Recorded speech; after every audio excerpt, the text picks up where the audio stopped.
It will call the meeting back to order with agenda item 11B, Commission General Regulation 470, miscellaneous petitions, LCB file number R09516. Commissioner and APRP Committee Chairman David McNinch, workshop, public comment allowed. The commission will hold a workshop to consider amending Chapter 501 of the Nevada Administrative Code. The regulation was developed by the Administrative Procedures, Regulations, and Policy Committee after several public meetings, incorporating relevant suggestions from the public, legal counsel, and the department and the committee. The amendments will simplify the petition form requirements and the petition process overall. 2 workshops have been held on this regulation on November 18th, 2016 and August 11th, 2017. And Deputy Director Rob. Thank you, Jack Robb, for the record. Everybody should have the memo that supported this and then the actual regulation in front of them. The only change from what came back from LCB is on page 3. And we strike out number 4 and then change what used to be number 5 to 4. And within 30 days after petition is submitted, the commission will. This has been problematic, and this process, the petition process for the petitioner, for the department, and the commission has always been problematic. It is geared towards a board that creates regulations that meets at least once a month. And through trying to draft this petition, we went back and forth with the DAG and different people multiple times because the 30-day requirement is problematic with this commission only meeting 7 times a year. So what we did, we looked at like the cosmetology board and others and saw what they were doing and said, hey, we want to do that. And it came out that we didn't get to do that, and others had to change their regulations to make them legal with the law too. So never point out somebody else as an example because it doesn't always work to the best of their advantage either. So we've brought this to the attention of Patrick Cate, Director of Department Administration, because there's problems with the 30-day requirement. So hopefully we can work with other agencies that have boards that don't meet on a regular basis, that we can possibly work together and get some NRS change. But what the regulation in front of you does is it simplifies it as much as we can legally simplify it under current NRS. So that's what we're trying to get to. Through the petition process, we often try to work with the petitioner, recognizing what law says we have to do. We've never really been pushed that we have to adhere to that law because a lot of times petitioners bring something forward and commission meeting may be happening in the next 30 days, but the commission meeting is in Las Vegas and they live in Reno or vice versa, or timing, location is often considered by the petitioner because a lot of them aren't time sensitive, they're just trying to move something along. So we try to work with petitioners as well as we can, stay within NRS, NAC, and get their point brought to the commission in a fashion that is both legal and timely. So this will simplify it some, but the reason I want to bring all this up, it doesn't get us to the goal that we ultimately want to get to, and that's why it's been workshopped a couple times, because we try to go there and we turn in language and the DAG tells us we can't do that. So is there any questions? Questions for Mr. Rob? Seeing none, thank you. Thank you. With that, anything further before I take it to public comment? Public comment on agenda item 11B, Commission General Regulation 470. Okay. Seeing none, I'll bring it back to the commission, and without any further if there's any further discussion, be looking for a motion to move this for approval at the May meeting.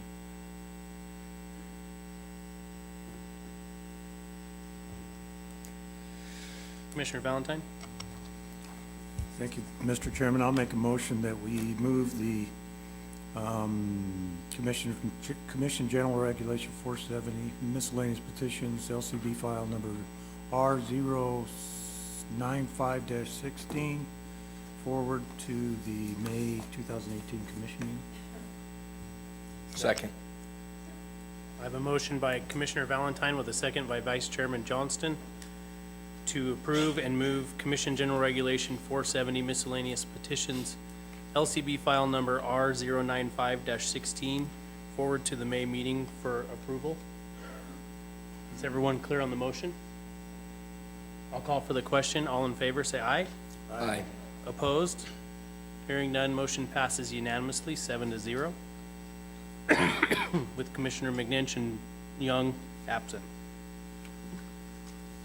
With that, I'll close agenda item number 11, and we'll move to agenda item number 12, Commission Regulation 18-10, migratory game bird seasons, bag limits, and special regulations for waterfowl and webless migratory game birds, public hunting limited on wildlife management areas and designated state lands, 2018-2019 season, wildlife staff specialist Russell Wostenhum for possible action.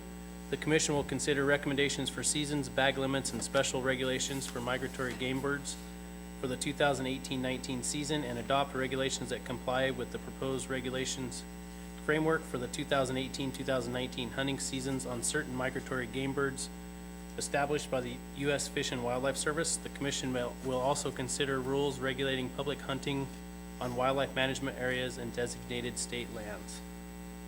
Russell.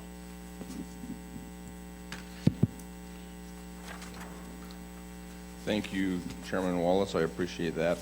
I'm not sure how you want to proceed with this. There was a number of public comments and cab comments that came in on this.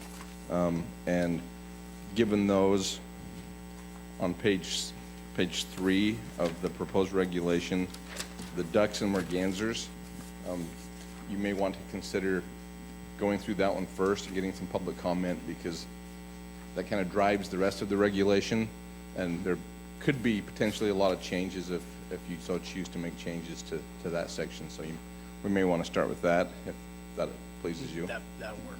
That sounds Okay, so I'll start with that one in particular.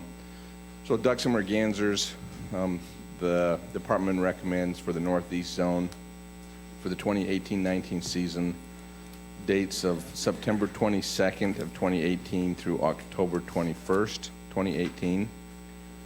And then closing for 2 days, reopening October 24th, 2018 through January 6th of 2019. For the Northwest Zone, dates of October 6, 2018 through October 21st, 2018. And then again, October 24th of 2018 through January 20th of 2019. In the South Zone, it's Clark and Lincoln counties, except for the Moapa Valley, dates of October 13, 2018 through October 21st, 2018. And October 24th, 2018 through January 27th of 2019. The South Zone, Moapa Valley portion to the confluence of the Muddy and Virgin Rivers, October 27th of 2018 through January 27th of 2019.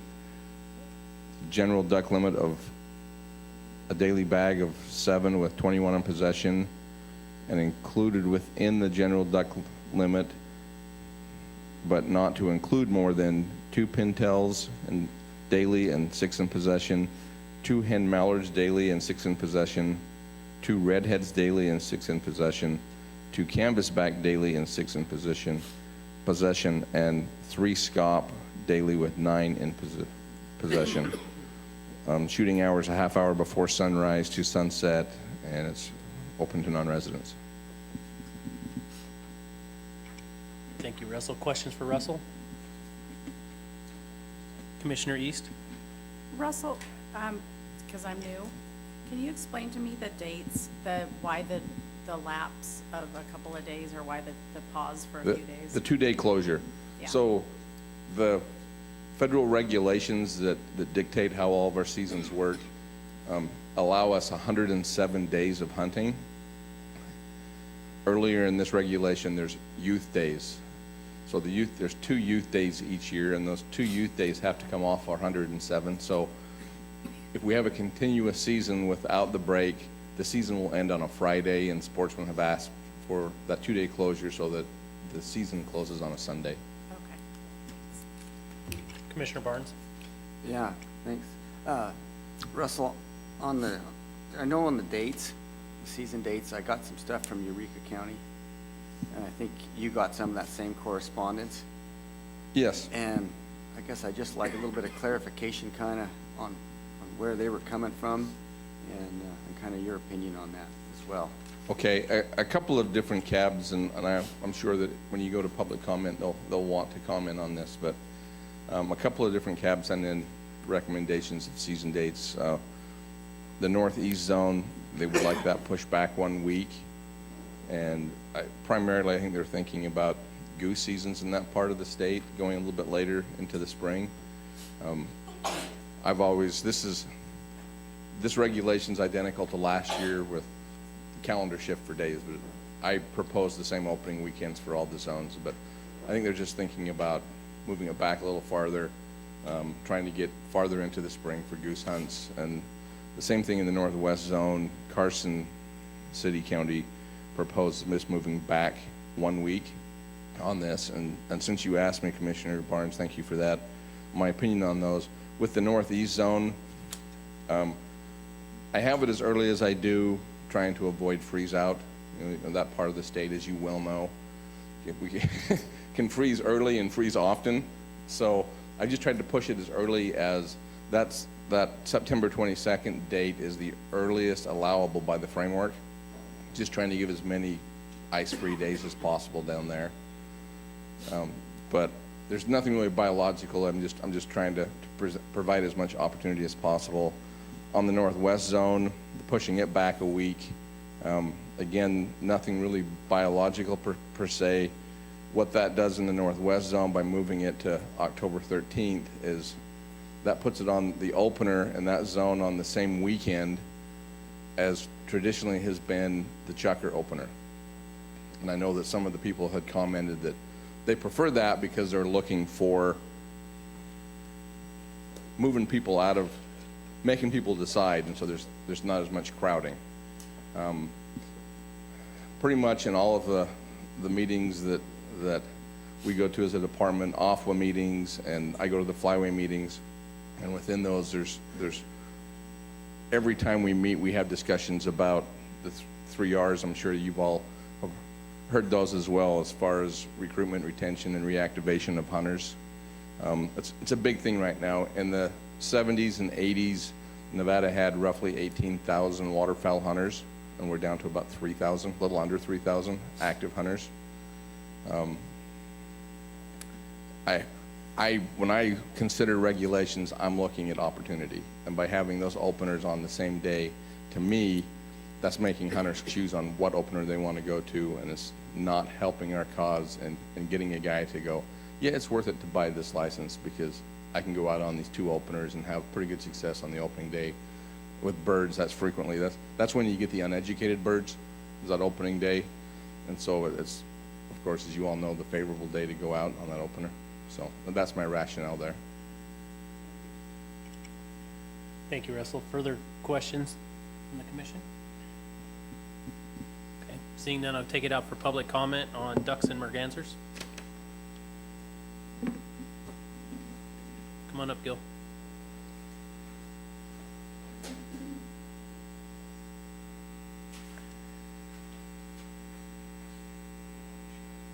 For the record, Gil Yanis, Sergeant Care. You know, when Russell came to our meeting, I think he brought forth, that suggestion that he just made about splitting the dates. I mean, I think it was very well received, because then we don't have to decide. And it gives people the opportunity to do one week and then do another one, go out duck hunting the next week. So, I mean, we like the suggestion that was made about moving the date back to moving the date forward to the 13th for that northwest zone, and the other changes, so that we give people the opportunity to do both, because they're having to decide, do I go with my buddies, for Chucker, or do I go opening day for duck? So I mean, it's up to you guys what you want to do, but it looks like if we move them apart by a week, we give both sets of hunters the opportunity to have opening day and not have to decide, oh, I wish I would have gone there, or somebody tells me, oh, we had a great day here and you missed it, so it's up to you guys. Thank you, Gil.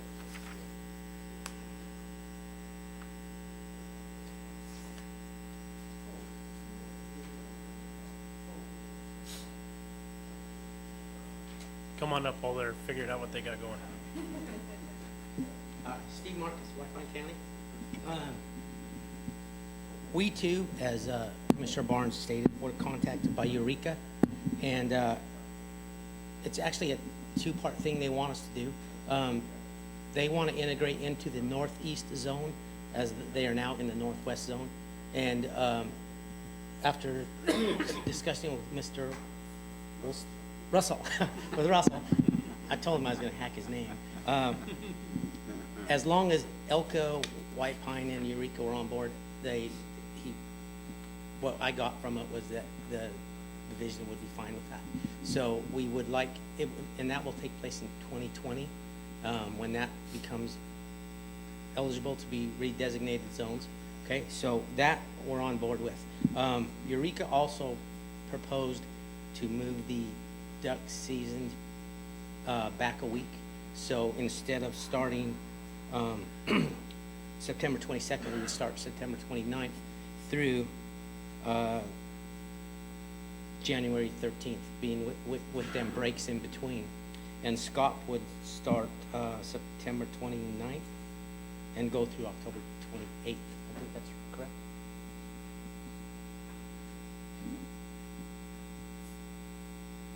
And then white front geese, they would stay the same as ducks and mergansers.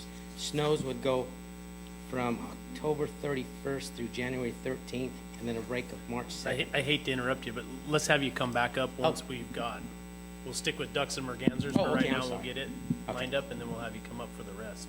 Okay. If that works. So ducks and mergansers through September 29th through January 13th, with the break in between. All right, that sounds, Okay.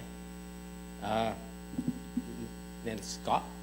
no, we're gonna Oh, settle this one because it has implications on other stuff, and then we'll move through the rest of the list. okay.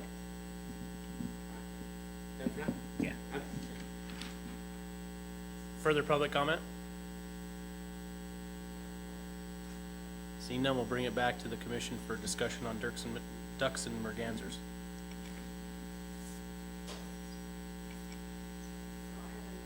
Commissioner East. Thank you, Chairman. Russell, so I did get an email from Darren Elmore about the Northwest Zone, and I couldn't find it, and I just found it. They're asking to move the open date from October 6th to October 13th for more water allocation. Have you seen this? Not that To email allow for- particularly, no. Okay, it says current water allocation in the Lahontan Valley is 100% for the 2018 irrigation and water delivery season. Given such, wetland water managers at Carson Sink and Stillwater, which is Canvasback and Stillwater, NWR, will reserve as much as of their allocations for the latest possible delivery in order to minimize evaporative loss and maximize the wetland footprint for the fall migration. An extra week in October allows for the increased water coverage and benefits both for hunters and migratory birds. So there's, thank you for that question, Commissioner East. There's, it's hard to address that because everybody has a different opinion on it. There was also there was some public comment about the mosquitoes being terrible earlier. I did pull the data from the National Weather Service. They have an average daily temperature for every day throughout the year. And looking at those, that week we're talking about, the daily temperature changes about 1.5 degrees between those 2 weeks, from the 6th to the 13th. So I realize that water delivery late is always a favorable thing. Right now, the marshes are are largely at 100%, some of them more than 100% coverage on the marshes. So water delivery this year, they can hold their water until the water boards say, in a lot of years, like this most recent year, our water deliveries, we had to take all of them for Carson Lake by mid-September. That was the last date that they gave us to take water. Originally, they come back later and go, okay, we have enough water, you can take some more deliveries if you have any water left. And we frequently hold some back in the event of a botulism outbreak or something of that nature. But a lot of times, the water board doesn't even give you the opportunity to take that water late, and that's not something that I know tons about to go into. But they're arguable discussions to have, but there's going to be a lot of different opinions on it. But the evaporation rate between that 1.5 degrees is not going to be excessive. The private clubs do have the opportunity to be more restrictive than what the state regulation is. They can wait a week to have their opener if they so desire. That's something that they can do. All right, thank you. Commissioner Barnes? Okay, I guess after that discussion, I kind of understand now where Eureka's coming from, but their recommendation is only changing it a week. And, I mean, the problem is kind of what zone they're in, and I think they acknowledge that fact. But I do know I'm a little leery to start changing dates, because we all know what happens when you start changing dates on hunting seasons. You know, these are all kind of tied together, and so I am a little bit, I don't want to start changing dates unless we absolutely have to. So I do understand where they're coming from, but I think I'm good with the dates. Further discussion from the commission? Seeing none, I'd be looking for a motion on ducks and mergansers.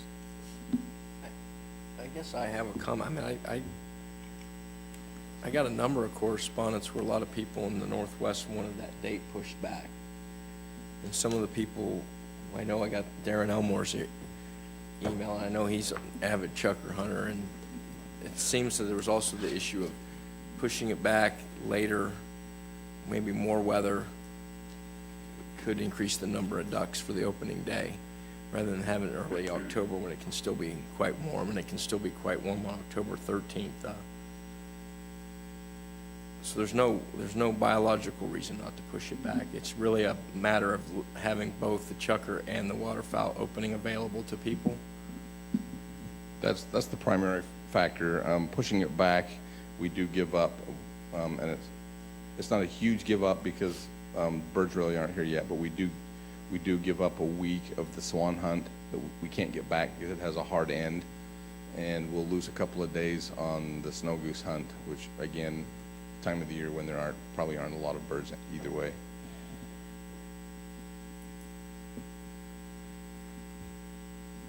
Commissioner Barnes? And kind of what I was considering too is that, you know, with Eureka County in that northwest zone, they're wanting to move it ahead a week, and the other parts, they just want to move it back a week. So I thought, well, if it's right in the middle, maybe that's a good compromise. That was one of my primary thoughts on this as well, is that the northwest zone doesn't just include Churchill County, which is where the majority of the hunting goes on, and it's people from, even though the big pushes come from Carson City, there's cab members there that are members of the duck clubs in Fallon, and that's where a lot of the push is coming from. But my consideration for the earlier date, as well as the separation of the two season starts, is that there's other northern counties that get freeze out that I'm trying to compensate for, and when we have the ability to split out, to make this zone changes again, we can put some of those northern counties in a different zone perhaps. That's a possible solution, but for this year, we're kind of stuck with what we have.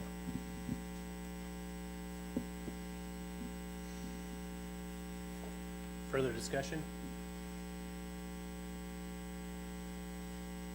Motion? Commissioner Barnes? Okay, I guess I would move to accept the seasons presented by the department for ducks and mergansers.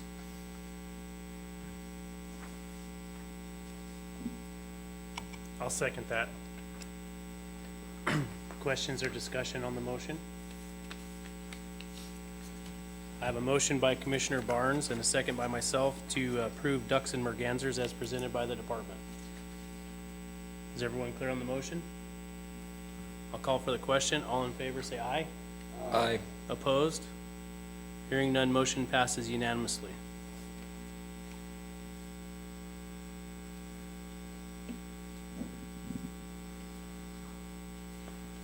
Thank you, Mr. Chairman and members of the commission. Given that, if we go back to page 1, we can go through this. The dates will be the same as the document you have before you without any changes. So some of these we can group, and I'll point this out as we go along if you want to do them. I don't know if you want to do these one by one, or if you want to, I mean, I can package some of them, or, I think if you can package some of them, that would save us a little bit of time. okay. So we can probably do everything on the first page together here, and probably the first 2 pages, if you'd like. So that'd be mourning and white-winged dove, American crow, and the special youth waterfowl hunt? Correct. Okay.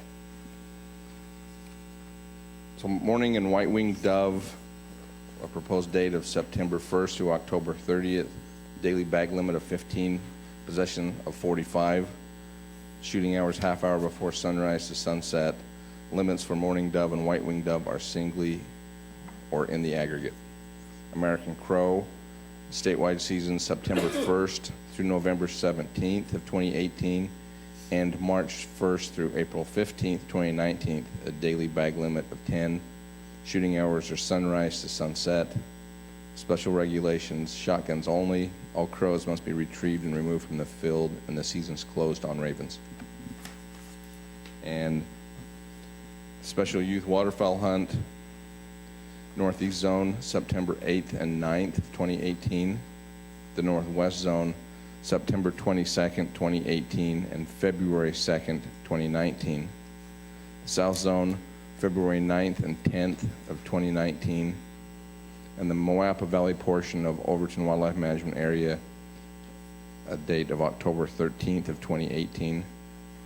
Daily bag limits the same as that for the general seasons for ducks, mergansers, geese, coots, and moorhens. Limit singly or in the aggregate for Canada geese and brant. Limit singly or in the aggregate for Snow and Ross's geese. Snow and Ross's geese are closed in Ruby Valley within Elko and White Pine counties. Shooting hours half hour before sunrise to sunset. Special regulations, open to hunters 17 years of age or younger. Youth hunters 16 years of age and older must possess a federal duck stamp. Youth hunters 12 years of age and older must, that should have been scratched, I'm sorry, you can scratch that on your, there's no stamp, state stamp for youth hunters.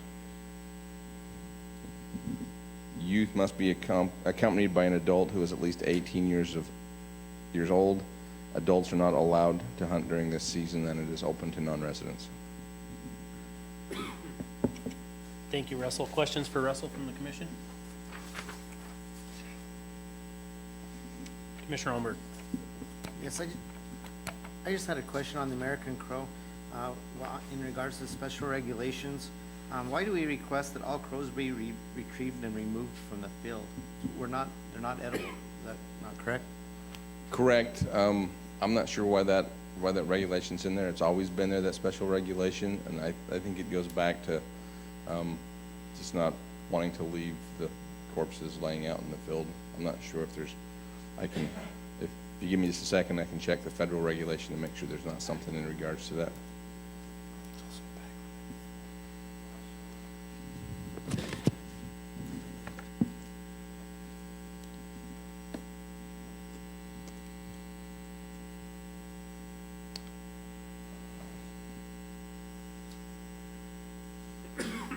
I see nothing in federal regulation which drives that, why that's in there. I think it was just put in there so that the corpses weren't being left out in the field.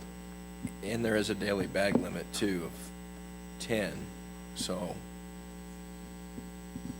That could impact it because you needed, otherwise, how do you check the daily bag limit, I guess, without removing those birds? And is there no possession limit then?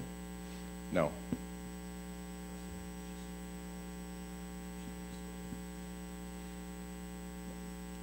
Chief Warden Turnip Seed just suggested it was largely so they're not leaving dead bodies, corpses around the field. You have to dispose of them. Further questions for Russell before we take it out to public comment? Okay. Excuse me. Seeing none, we'll take it out to public comment on that portion of CR 1810, including mourning and white-winged dove, American crow, and the special youth waterfowl hunt. Seeing no public comment, I'll bring it back to the commission for further discussion or motion. Vice Chairman Johnston. Mr. Chairman, I'd move to approve that portion of CR 18-10, the 2018-2019 seasons, bag limits, and special regulations for migratory game birds covering mourning and white-winged dove, American crow, and the special youth waterfowl hunt as presented with the language requiring a youth hunter to have a possess a state duck stamp being deleted.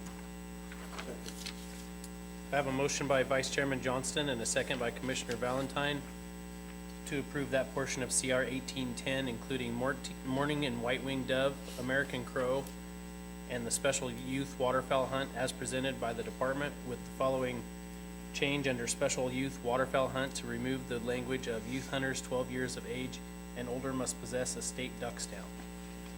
Questions on the motion? Seeing none, I'll call for the question. All in favor, say aye. Aye. Opposed? Hearing none, motion passes unanimously, 7-0.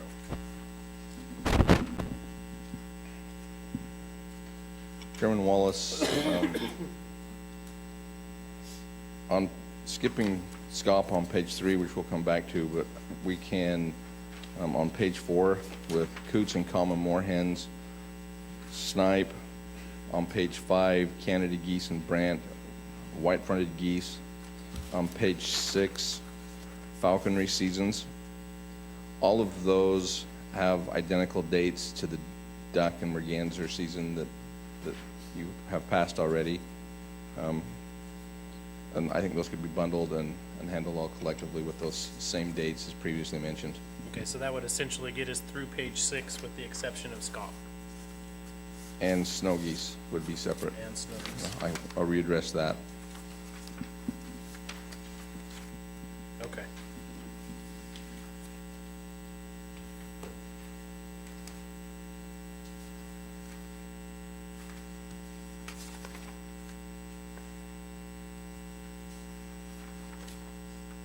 All right, go ahead.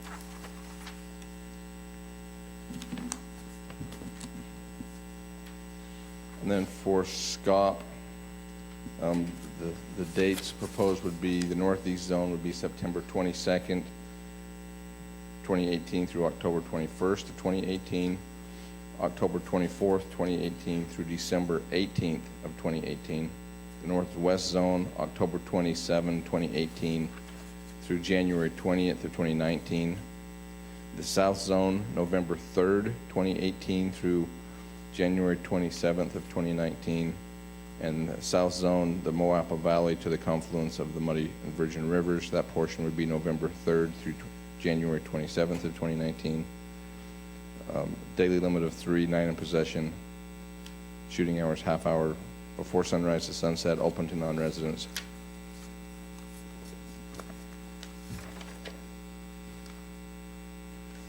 On page 6 for snow and Ross's geese, the northeast zone, October 24th, 2018 through January 6th of 2019, and February 23rd of 2019 through March 10th of 2019. Northwest zone, October 24th of 2018 through January 20th of 2019, February 23rd, 2019 through March 10th of 2019. The south zone, except for the Moapa Valley, October 13th to October 13th, 2018 to October 21st of 2018, October 24th of 2018 to January 27th of 2019, and the Moapa Valley portion of the south zone to be October 27th, 2018 through January 27th, 2019. Daily bag limit of 20 with 60 in possession, half hour before sunrise to sunset, Special regulations would be there's open and non-residents, that Ruby Valley within Elko and White Pine counties would be closed, and the following wildlife management areas are closed during the February 23rd, 2019 to March 10th, 2019 season. Kirch, Mason Valley, Fernley, Alkali Lake, Humboldt, Steptoe, and the Scripps Washoe State Park area. Also, restrictions on 3-shot shell capacity and recorded or amplified bird calls do not apply during the light goose season from February 23rd, 2019 until March 10th, 2019. However, the 3-shot shell capacity remains in effect on open Nevada wildlife management areas. That's by regulation. Okay, so that would have included snow and Ross's geese. Correct. And then the last season to discuss is swans. There are a couple of changes on this from the past that I want to point out to members of the commission. And those changes are that we would like to do away with we're recommending doing away with the draw for swans. In the past, that draw has been, we have 650 permits, and we've been averaging about 140 applicants in the draw, and then the remainder of those are available over the counter. And because requests for the draw are so low, somebody just figured we'd do away with the draw and go to an over-the-counter only with an opening date for the sale of those. With the new system, these will be available through the application. You can buy them on your electronic devices to be mailed to you because they are a permit. And those would be available online until we've sold 600 of the total permits. And the rationale for that is because we can't oversell these through federal regulation. So the last 50 would only be available over the counter from NDOW offices. This is a large improvement over the past where those permits were only available one location in Fallon over the counter in the past. So, and that's the primary change to the swan seasons.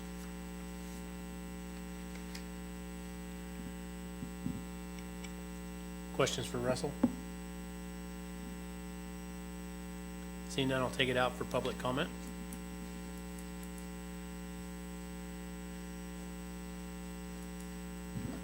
For the record, Paul Dixon Clark.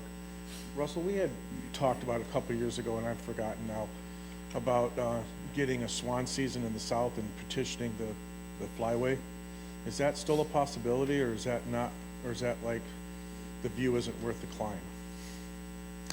I'll ask you that, Commissioner, sorry. I was talking to Russell, but I'm asking the commission. We had talked about doing a swan season in the south, and we were told that had to be a petition put into the flyway. And we were wondering whether that was a process that was too hard to acquire, or was something we could start to see if we could get a swan season in the south. Thank you. Thank you, Paul. Do you have an answer for that at the moment, or? Thank you, Mr. Chairman. Yeah, the swan hunting is regulated not only through the federal frameworks, but through an environmental assessment. We have a lot of restrictions put on us by that environmental assessment, and the department's currently in negotiations with the Fish and Wildlife Service, with Utah by our side, and we've met the objective that was set by the environmental assessment, and we can make some changes that we're looking forward to. One of those changes is not a change in the hunt zone, so getting other portions of the state included would require an additional environmental assessment, and at this point in time, the Fish and Wildlife Service doesn't have the appetite for that. Thank you, Russell. Further public comment? Do you have something on SCOP? We'll do that again since we're on that. Yeah, come on up, please.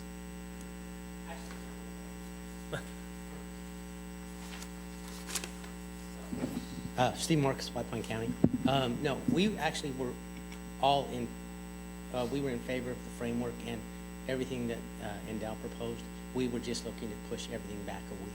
So we will accept and agree with everything NDOW says. Okay? Okay, thank you.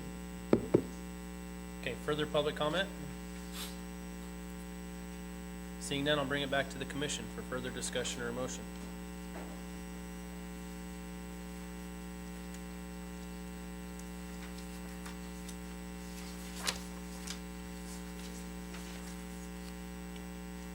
Commissioner East, I can't hear you. Can you clarify, we just have the remaining hunt dates, correct? Or categories? I believe where we're at is we have SCOP and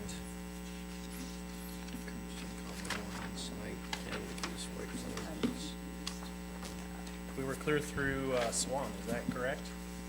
Except we didn't talk about falconry. Oh, yeah. Is that separate? I can address that if you'd like right now. That's fine to I think package so, it. because we're not having a bunch of changes. If we could go ahead and throw that one in the mix, I'll have public comment again on that. And then Okay. I apologize for missing that. That's okay.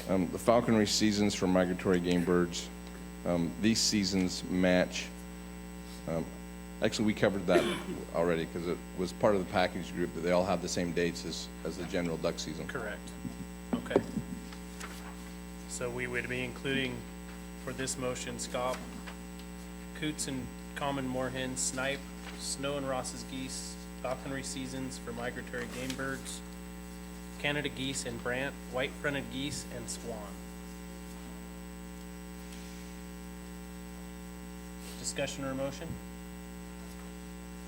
Mr. Chairman, Vice Chair. I'd move to approve that portion of CR 18-10, the 2018-2019 seasons, bag limits, and special regulations for migratory game birds covering SCOP, coots and common moorhens, snipe, Canada geese and brant, white-fronted geese, snow and Ross's geese, falconry seasons for migratory game birds, and swan as presented. I have a motion by Vice Chairman Johnson and a second by Commissioner East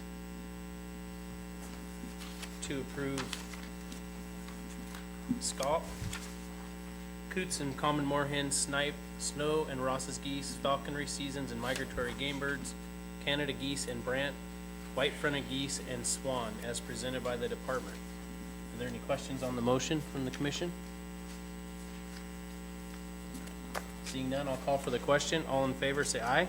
Aye. Opposed?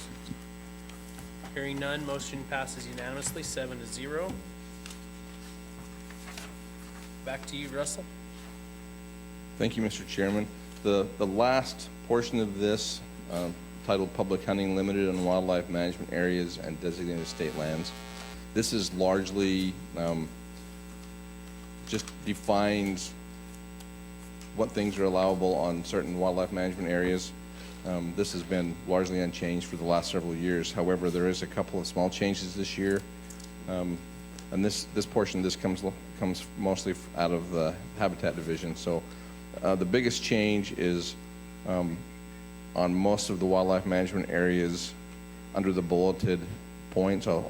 Looking at Overton Wildlife Management Area, that's the first place that it occurs. It says before or after any waterfowl season. This is bulleted point number 1. Before or after any waterfowl season, hunting is allowed every day for wildlife species upon which there is an established season.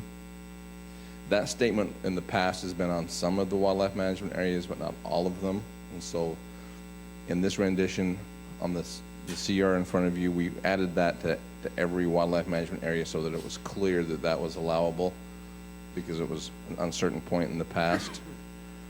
And then the only other change to this section from the past is on page 9, under dove reservation process, waterfowl opening day weekend reservation process, and on page 10, the waterfowl remainder of season reservation process. That verbiage has been cleaned up. It was trying to explain in that section what the process was difficult. So we've changed that so that it now reads that a description of the process for those reservations can be found online. And that'll make it easier for us as we go into the new online system, that eventually we can put that reservation system within the new CalCMI system that we're using. Questions for Russell? Okay. Seeing none, I'll take it out to public comment on the last remaining portion of the CR. Seeing no public comment, I'll bring it back to the commission for a motion for further discussion.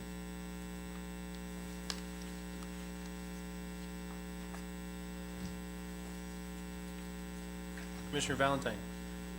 Thank you, Mr. Chairman. I'll make a motion to approve that portion of CR 18-10 relating to the wildlife management areas, Key Pittman, Overton, Key Pittman, Hunter Reservation System, as presented.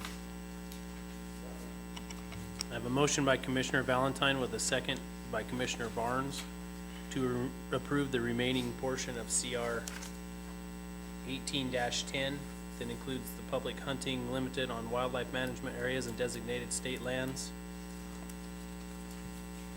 as presented by the department. Any questions from the commission on the motion?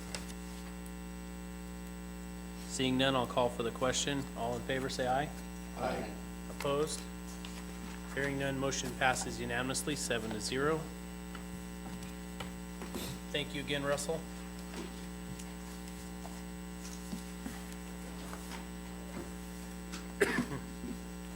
With that, we will close agenda item number 12 and move to agenda item number 13, landowner deer and game division administrator Brian Wakeling for possible action. Excuse me. The commission will consider stakeholder input on the proposal to promulgate regulation to equitably distribute deer and antelope compensation tags if the statutory limit is reached in the future.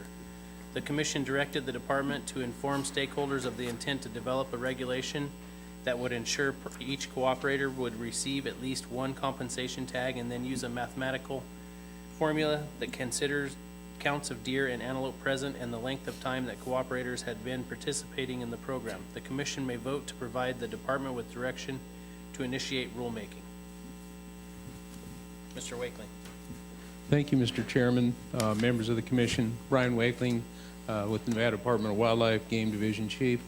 What I've got is a short presentation here, just kind of walk through some of the background. Within your packet, you've got some suggested wording that the department's developed to kind of help you start this discussion. Also, you have all of the existing NRS and NAC pertaining to the landowner deer and antelope compensation tag program.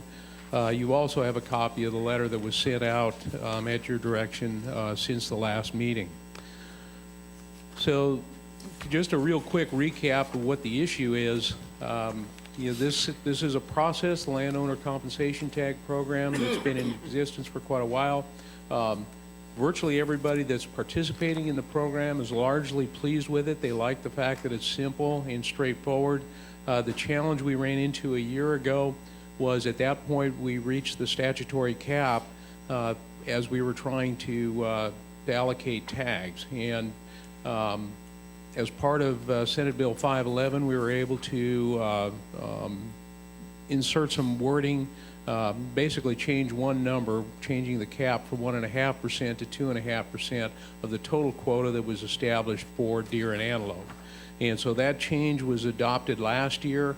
That has given us basically some substantial leeway within the area, but we still don't have a regulatory mechanism by which to address this should we ever reach it again. Kind of the department's philosophy associated with this is that it's a lot easier to actually influence this change before we're in a situation where we have to do so in short notice, and wanted to provide some thought to what we've been doing. So we've been working on this almost a year now in some way, shape, or form, taking public comment in a number of fashions and discussing this with the commission. Most recently in January, we had this conversation with the commission, and at that point the commission directed the department to seek some additional feedback. Based on the prior public meetings that the commission or the department held in 3 cities around the state, we wanted to go ahead and take the direction that the commission provided the department with, send it back out to the cooperators, and also started trying to think about what that language would look like, and the commission was largely thinking of trying to use some type of a mathematical formula that, you know, wasn't random in nature, and also provided some favoritism to a participant in the program that had been in the program for the longest period of time. And so we took the letter. As I mentioned earlier, that letter's in your packet. It's some of the support material that's been shared on the website. We shared that with the commission and the CAB, mailed it to 105 of the participants, and also shared it with this list of individual: Farm Bureau, Cattlemen's Association, Backcountry Hunters and Anglers, Carson Valley Chukar Club, Fraternity of the Desert Bighorn, Bighorns Unlimited, and Fallon Reno, Midas, Bow Hunters, Chukar Foundation, Muleys, and the Nevada Outfitters and Guides Association. In that letter, I asked for feedback on that concept, and I only received one contact on that, Amelia Cargill. She's actually here today, and I'm sure she'll also address the commission on this topic. But other than that, she didn't provide me with any specific recommendations at that time. Other than that, I haven't received any other direct comments or contact from any of the individuals that we've sent this out. And again, just a little background on the process itself. A cooperator registers with the program, with the department. After being into the program, there's an agreed upon count date.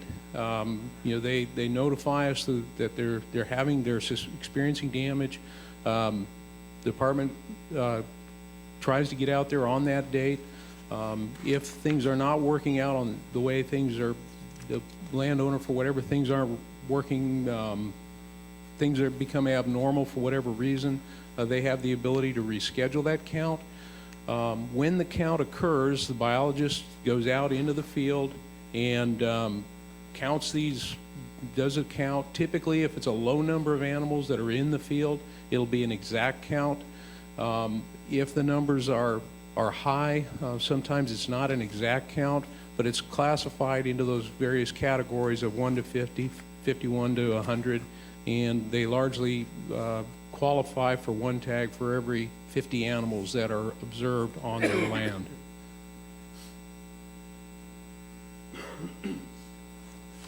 So the challenge we have is that we don't have any existing regulation. However, NRS allows the commission to go ahead and promulgate additional regulation as needed to administer the program. And so we don't need to change the NRS.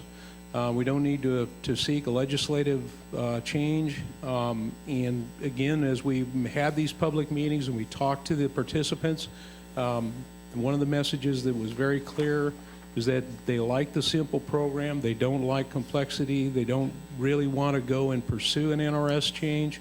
Our increase from 1.5% to 2.5% for the statutory limit, effectively that's about 200 additional tags.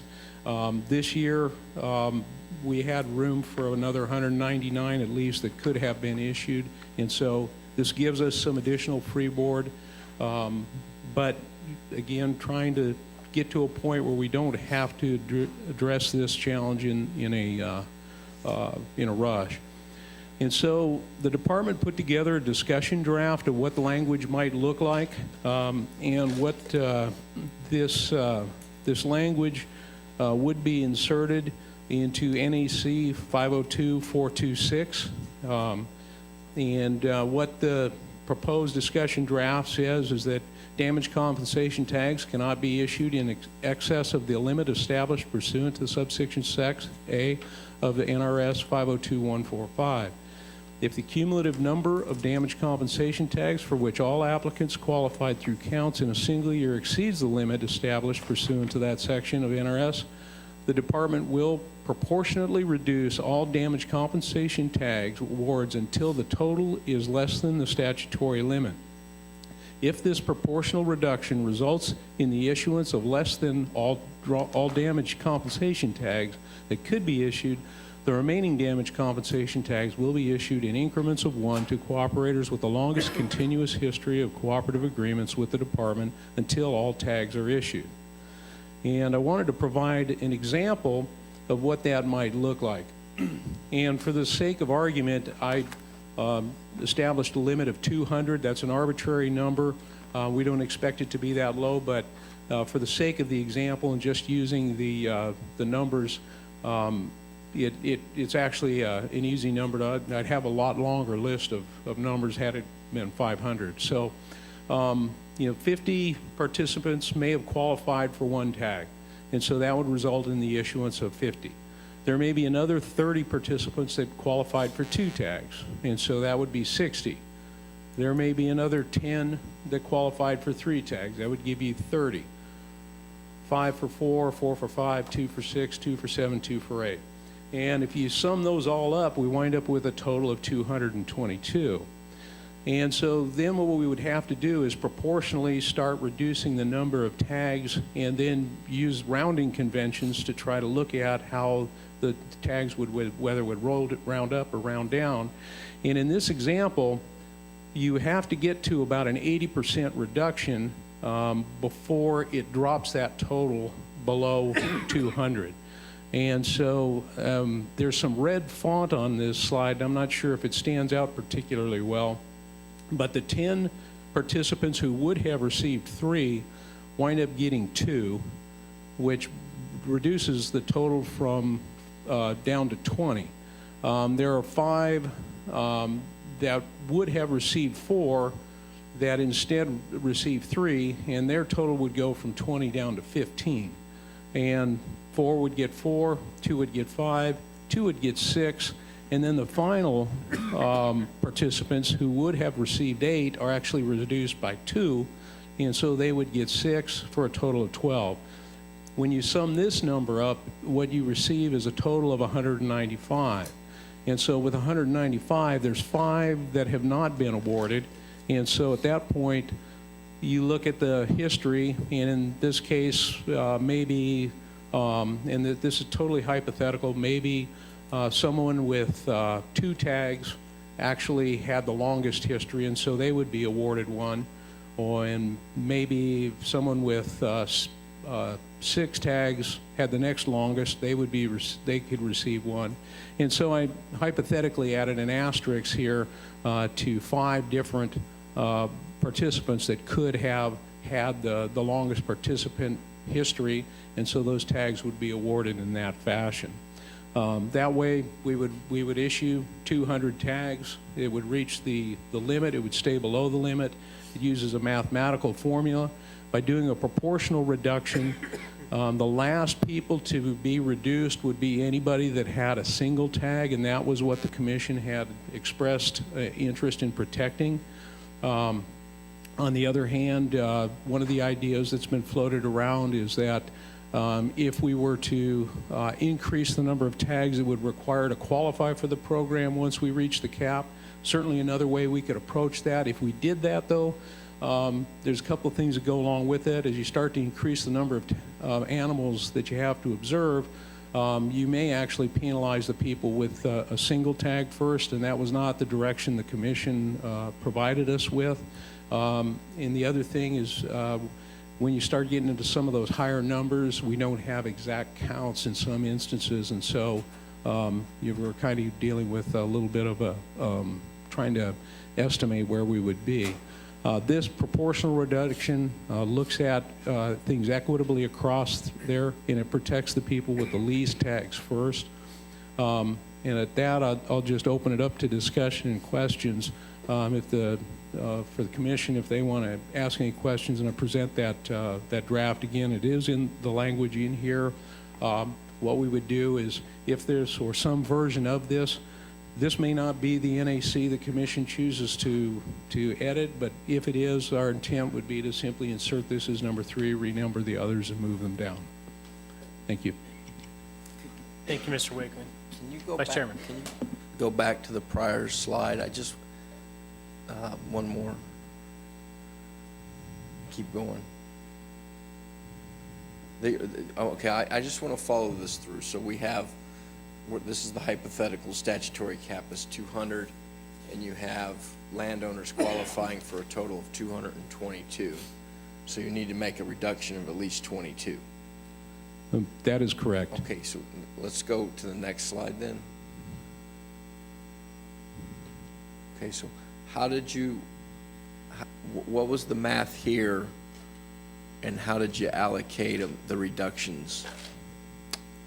Mr. Chairman, members of the commission, for people that have a single tag, so you qualify for one, 80% of one would give you 0.8.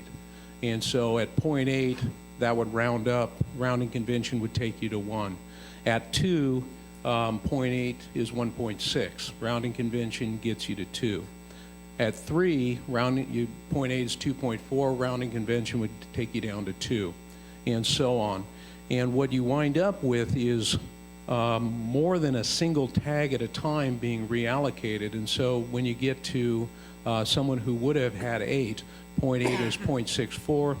That rounds down to 6.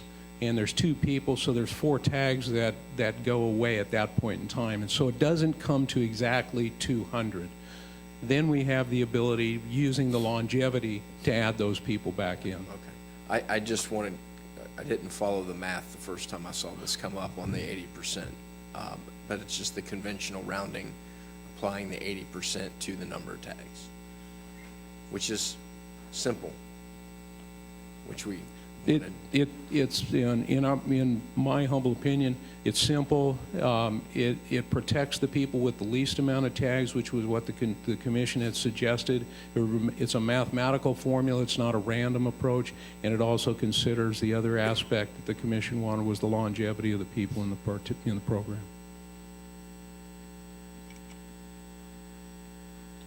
Further questions for Mr. Wakeling from the commission? Okay. Seeing none, thank you, Brian. I'll take it out to public comment.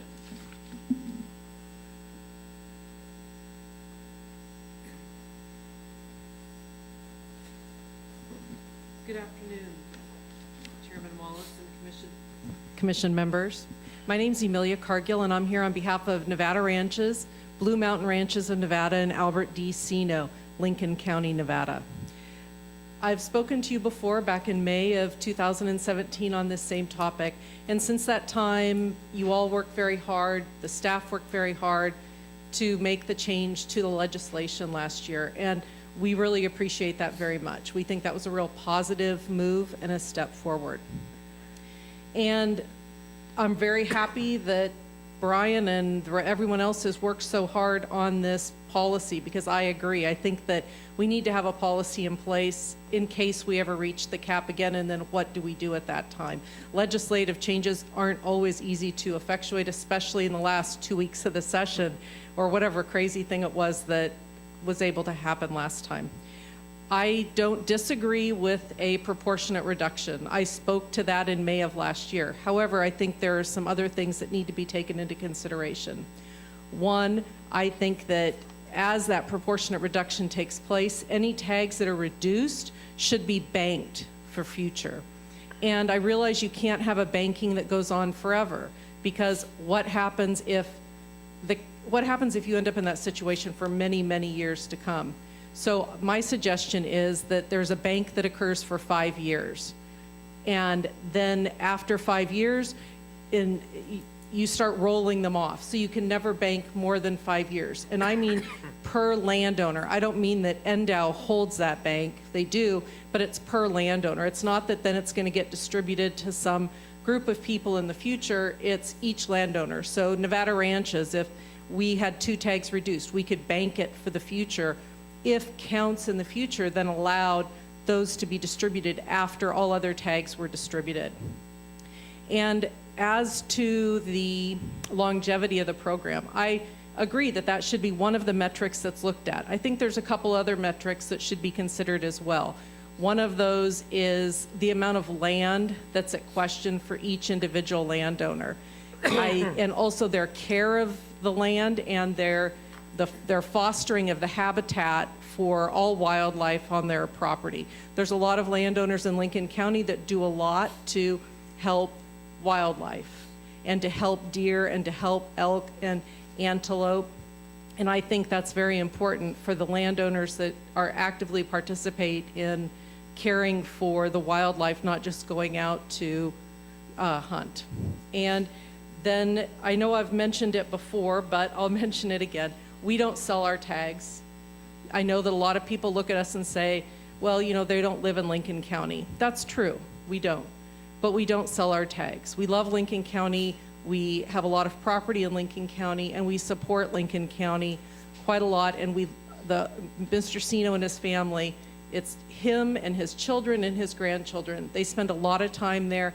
It's where they hunt, and it's very important to them. They're longtime Nevada businessmen, both in northern and southern Nevada, and Nevada is their second home. And I would like to also respectfully ask that this item, this regulation, be held open until at least the end of this year before a decision is made. I feel strongly that the residents of Lincoln County be given an opportunity to speak to you personally about this. You're in Lincoln County in August, I think, in one of the upcoming months, that they be allowed to come before you. I realize that a hearing was held in Ely, but not everyone could make it. I know that some Lincoln County residents came, but I think it would be very beneficial if Lincoln County had the opportunity to come before you while you were in their county. A lot of the deer tags for this state come out of Lincoln County. And I do have printed comments, and I will leave them here today. Thank you very much. Thank you. Further public comment?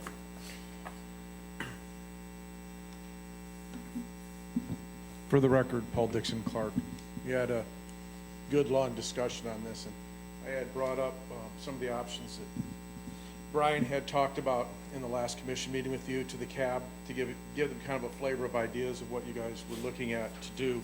And one of the questions that we had is that when you get to the end to deliver, like where you do a reduction or something, you can do it by a mathematical thing, or you could just have a lottery where people choose in a lottery. So in other words, you don't have to do any mathematical things. You just make a reduction of everybody to whatever you have to be to get the number.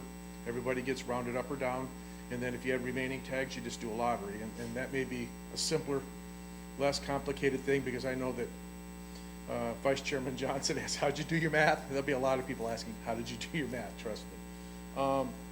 The other thing is that I haven't heard us talk about it here, but Utah has a compensation program, and other states around us have compensation programs. How are they currently handling their compensation programs? And we've tried to mirror a lot of what we do, whether it's in reptile collecting or bear hunting or other things. We try to mirror what our surrounding states do on things. It would be nice to know that we had a program that was in compensation space that at least was consistent with what other people are doing. We're not developing something new here, and we haven't talked about it, so it was something that if we got clarification on that would be interesting for us. And then we just heard about carryover of tags. We actually thought about something even more novel than carryover tags. In other words, if you're a landowner that has 49 deer on it, you're not getting a tag. And if you have 49 deer in your property and you have a small plot for multiple years, those 49 deer every year can do a lot of damage, or 40, but always less. So we were saying that you carried over for 2 years any numbers over 50, but below the next tag limit, so that if you didn't get a tag this year, you had 49, but next year you had 41, you'd get a tag, but then you would have a carryover. And that carryover wouldn't last indefinitely, but would allow you to always, at some line, every couple of years get a tag, because you are getting damage, but you're not being compensated. And it would be one of the ways that people who don't currently get compensated because they don't have enough animals, but they have damage and they complain, would be one way of awarding them that in that system. Thank you. Thank you, Paul. Further public comment? Seeing none, I'll bring it back to the commission for further discussion.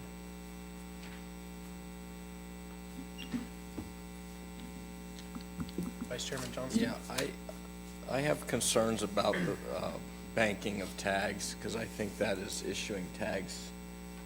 I think it would ultimately, you'd be issuing the tags in violation of the statutory cap just to be used in later years. So I'm not so certain that would comport with the statutory requirement. I also heard comments about taking into consideration the care of the land I'm not necessarily opposed to that concept, but it's too subjective, complicates the process a little too much.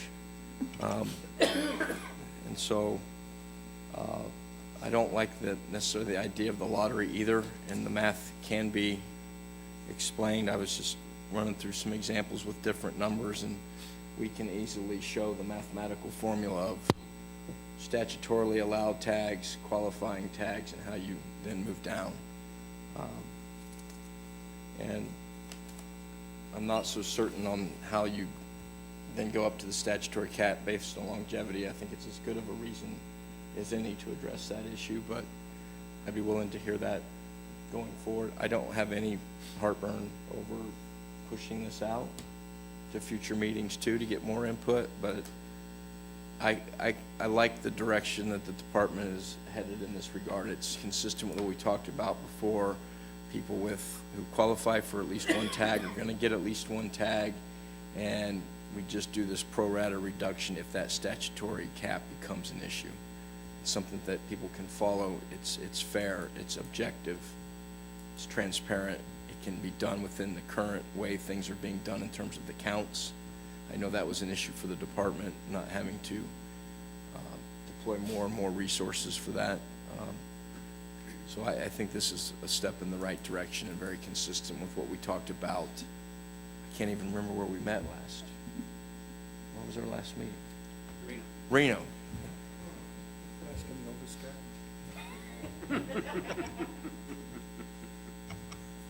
Commissioner Valentine. Thank you. Mr. Chairman, Brian, I like this. This is very simple. One of the things that bothers me the most is you haven't gotten any feedback from a lot of the shareholders after your letter. And so that makes me think that perhaps they're in favor of this particular method themselves. Mr. Chairman, Commissioner Valentine, the lack of involvement and feedback, to me, there's a couple of things that probably contribute to that. First of all, we've really been trying to communicate with the stakeholders who've had an interest in this, and so they've been getting letters from me since last February and a year ago, and so they've received several of them. This is something that we've tried to keep out in front of them, and so to some degree, one of the shortcomings of communicating frequently is that sometimes it becomes kind of routine, and they may not be taking notice of it. The other aspect of it is that last March and last May, we had quite a bit of involvement because it was something impending that was absolutely going to have an effect on them immediately. And right now, we've got some time and some freeboard. I don't really feel like we're imminently going to hit this limit. Having said that, that gives us a little bit of ability. I think this is a clean option. This isn't, this particular language was not shared with in the letter that went out, just the general concept of it. And so there wasn't any specific feedback on this language, except I'm certain some of the cabs certainly saw this and probably discussed it in their settings because they did have it available to them. But it's we've certainly made an awful lot of effort to try to reach out to the involved stakeholders, and to some degree, if when you're not getting a lot of feedback, it's one of those things that you're probably not going in a direction that's distasteful. So, Commissioner Barnes. I'm going to agree with a lot of what Brian said as far as not getting stakeholder input. And after the last meeting, I kind of reached out to people kind of northeastern Nevada that I'm familiar with, some that have been cooperators and some that that have not been cooperators. And of course, they haven't seen this yet. But the overwhelming response that I got, and it was from individual people in different conversations, was their opinion was, you know, if we're feeding the animals, we should get a tag regardless if there's a cap level or not. You know, if we have them there, then by statute, we should qualify for a tag or 2 tags or whatever it is. And then I actually brought this up at our Cattlemen's Board meeting in Fallon in middle of February, and I mentioned it to them, and probably 98% of the people in that room do not participate in this program, but overwhelmingly, they said the same thing. They said if they're there, then they should qualify for a tag regardless of a cap. And so they said, well, you know, maybe we don't even need the cap. So I guess, I mean, the question I have for the director, I mean, is that a direction we could even go? You didn't tell the cattlemen this was a fence-out state? That's in jest. I kind of hope we got more laughter out of that. I got it. You know, part of the challenge, Tom, really has been the inability to address the problem with a solution. We don't want to create a welfare program where people take advantage of it and continue to add. I mean, we want it to truly be damage compensation, but not at the expense of the animals or opportunity for the sportsmen. And what we're seeing in a lot of these instances are pathogen sinks. We're seeing animals that aren't in the best of condition, despite quality food that would be high quality for livestock doesn't always translate to high quality depending on the time of year. So although some of these properties can be invaluable for wildlife species at certain times of the year, we have some chronic situations that aren't helpful to wildlife and are creating not only pathogen sinks in some instances, but an imbalance between where the animals from the wild uplands once were and these animals that can now benefit from predator protection and more favorable climatic conditions, because in and around irrigated alfalfa it's going to be 20 degrees cooler and there's water. So some of the discussions when this program was initiated had to do with trying to find a solution that would allow for maybe generation of revenue from some of these tags to address the problem for the long term, to come up with a solution, so we weren't creating the scenario that we have right now where we're seeing increased participation in the program and increased residency of animals on, you know, becoming habituated into certain areas, and we're having challenges with type converting range fires and you know, stand replacing range fires where we're losing the browse component for mule deer, and we're seeing stable to declining mule deer populations. So the opportunity for the general sportsman is shrinking in the mule deer arena, plus there's a larger percentage going to the youth. At the same time, there's an increasing participation in the landowner damage compensation program. So it all underscores the importance of having a long-term solution and not simply you know, compensating without regard to what the solution may look like. I totally understand the perspective that, hey, we're feeding the animals, we should be compensated for it. We would like to have a long-term solution. Part of the problem is the legislature has not equipped us with the same tools that we have in the elk program to construct fences. There's also been some pushback from participants that have said, no, I like this opportunity to get these tags. I generate significant revenue from these tags. I generate more revenue from these tags. The revenue that I generate from these tags exceeds the value of the damage that I incur. And I'm not saying that's the case everywhere, but I know that you know, some individuals have shared that perspective with me. So if we can, you know, work towards a common understanding that it isn't always in the animal's best interest, and if we can have a solution, a long-term solution, and not just create a program that is a runaway type program, which is how some people view it, I think we would all be better off, and there would be less resentment around it on either side. So I think it's important to have a cap just to control the potential for some of the resentment, for the perception of that lost opportunity. And you know, there's a number of people on either side that have strong thoughts and ideas about what could be a result if the NRS were opened up at the legislature.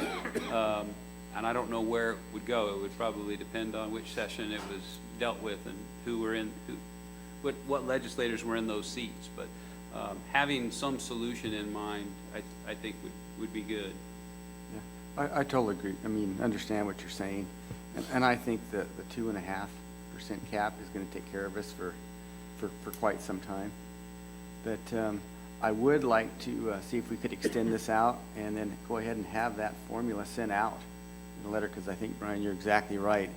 If that letter goes out to everybody to take a look at and say, this is what's gonna happen, I think we're gonna get a lot more feedback, and then I'd like to see what kind of feedback we get and go from there, because I know as, you know, Mr. Casanelli said, the simpler we can keep this, the better off it's gonna be, and I think we need to keep it fair, we need to keep it simple, and those are the goals we need to work for.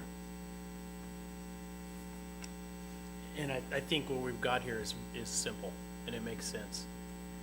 I think what I'd like to see, I agree with you, extend it out, but I don't know if you want to extend it 10 miles down the road. I think if we can put something out and then Mr. Wakeling sends it out, and we do another workshop potentially, because then if it's on the radar, and because we keep doing this, we keep sending out letters, and we're just not getting any response. So how long do you go before you finally, we need to make a decision on it? I think you're right. I don't think it needs to be tomorrow. I'm not saying done, but. No, we need to extend it, but we need to put a deadline on it too, to create some urgency on people's parts to get back, because if you don't, they're gonna get the letter, and it's gonna sit there, and nothing's gonna happen.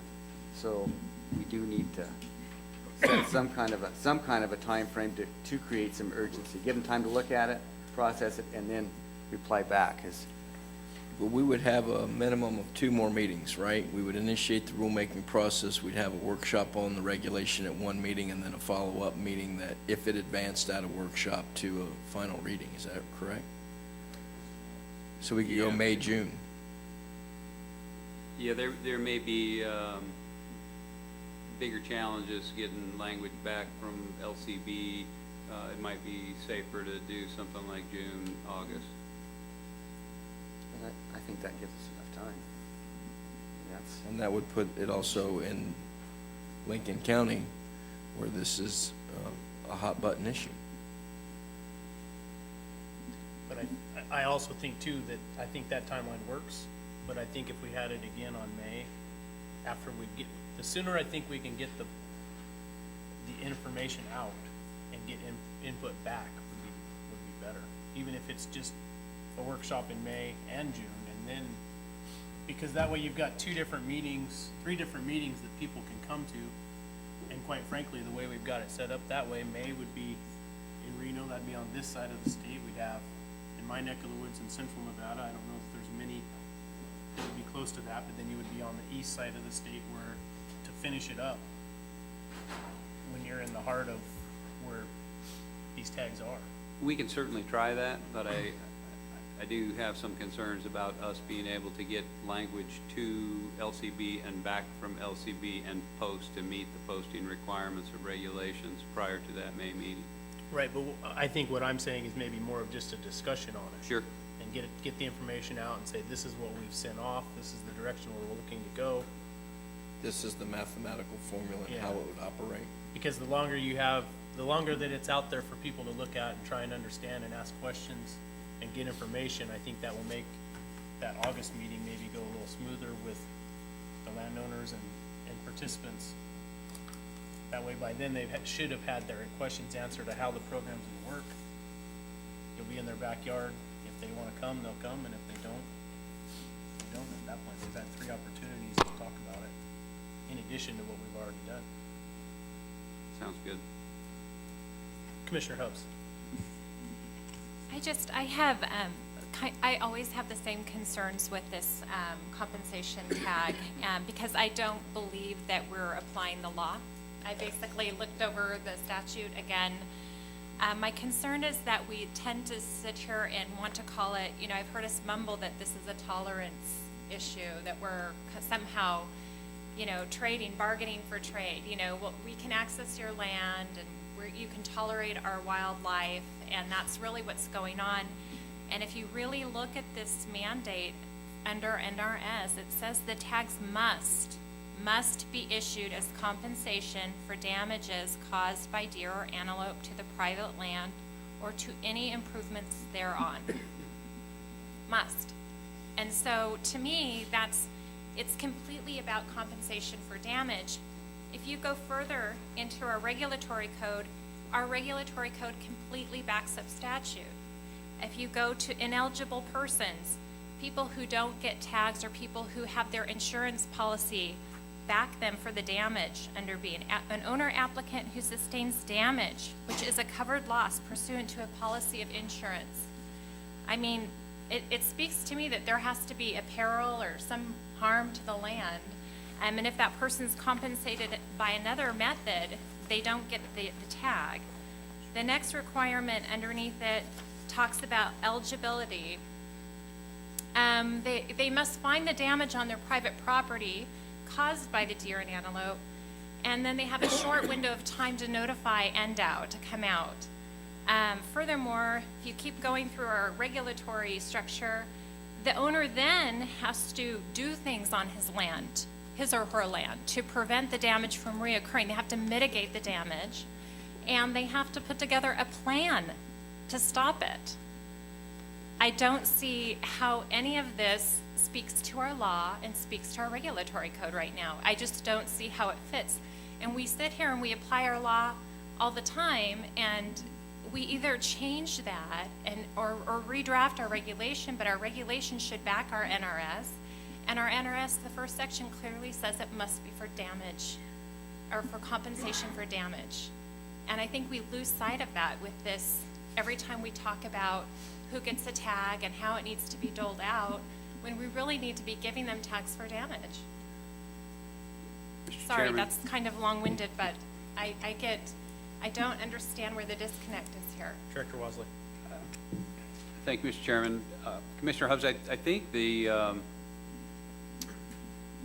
use of the word damage, and I think if you look at the definition of damage, I believe it's defined as any decrease in quantity or quality of forage. There are other damages to fencing, other infrastructure type damages. I would, having administered the program on the ground for 10 years, I would disagree with the assessment that we aren't compensating people for damage. I think we're meeting that standard, and I believe that the damage piece is not an issue of debate.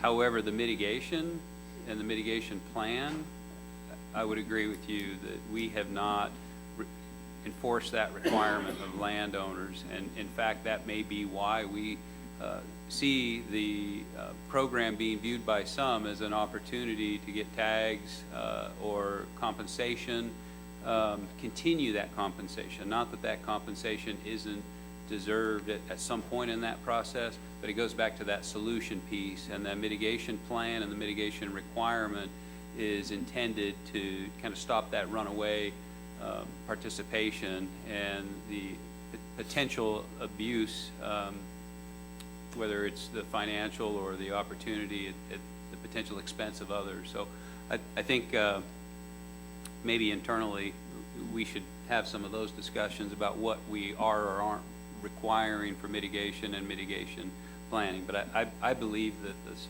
definition of damage and the standard is being met consistent with statutes and regulations. I mean, NAC defines damage means a change caused by deer or antelope in the quality or quantity of private property, that at the time the department inspects the private property is planted, irrigated, or otherwise cultivated to produce a harvestable crop. And I think, too, what sticks out in my mind is the statutory number of not more than one tag per 50 animals. The statutory scheme and the code, there is a built-in presumption that I think is very valid, that if you have more than 50 deer and antelope in an irrigated or planted or otherwise cultivated harvestable crop, you're suffering some damage. It's there. And that you have to issue these tags to the participants based upon not more than one tag per 50 animals. No, and I agree. We've talked this out quite a bit, that there is just damage from a herd of antelope or deer being on agricultural land. They bed down. We talked about that. They eat part of the crop, I'm sure. And so there is a loss, and I don't think that there's not a relationship. I do believe that the larger amount of wildlife that you have, I also think that there is an issue of how large of land how large is your land, because people who have smaller areas of land may have more harm to their overall crop because of wildlife. But at the same time, when we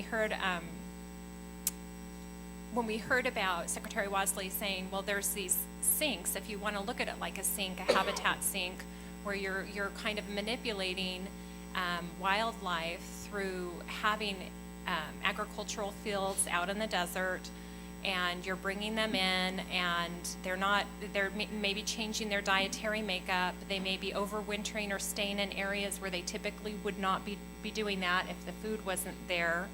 And what I'm seeing is that there is this damage element where we're trying to compensate the landowner, but we're also attempting to keep the wildlife off their property.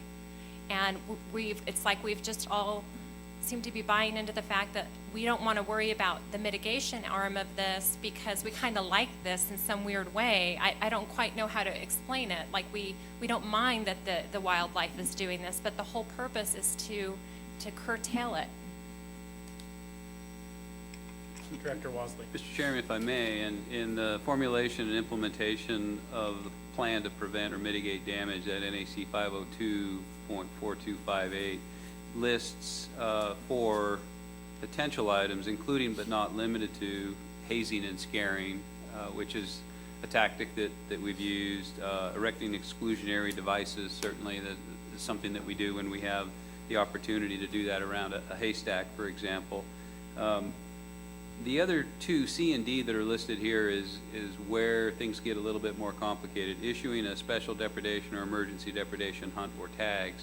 And so a landowner could say, all right, I want you to get rid of them, kill them, lay them down, trap them, transplant them, and then it becomes a mitigation plan. It's a costly mitigation plan, and it isn't likely to be a very effective long-term solution mitigation plan. And I think that because of the challenges in deriving successful long-term solutions in a mitigation plan, short of a exclusionary fence, 8-foot high exclusionary fence, that are often not favorable solutions, understandably so, by many of the landowners, it's been kind of been better in some instances for the wildlife to be able to come and go freely, and the department and the sportsman and the landowner to compensate for those damages. So I know I'm kind of talking out of both sides of my mouth, but a lot of those mitigation plans would have to be either suggested or at least accepted by those landowners, and oftentimes those aren't necessarily the most beneficial or favorable for the animals.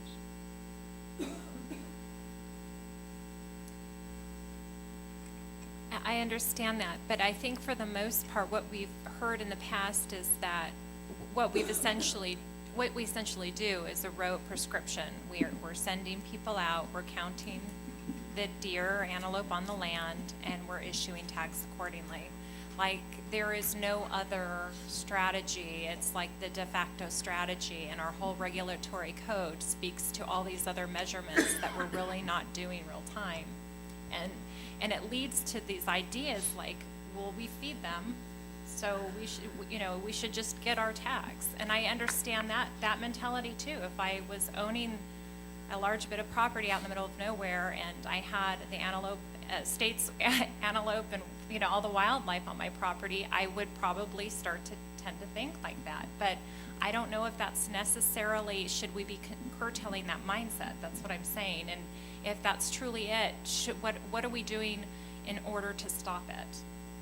I think that's an excellent question, and I think that mindset exists in the department now as much as it does by some of the participants, and that we've had significant amount of turnover in the individuals that are administering this program in a way to where I don't know that there is adequate familiarity with some of these NACs, in particular the mitigation planning and the mitigation piece. And that's when I looked at Game Division Administrator Wakeling and said that was a conversation that I think we should have internally to make sure that our folks that are administering this program are aware of these NACs and seek some solutions instead of seeing it as a de facto tag program, and we look for some long-term solutions so that we can fix some of these problems where their opportunities exist and try to discourage runaway participation where it may not always involve legitimate compensation for damage.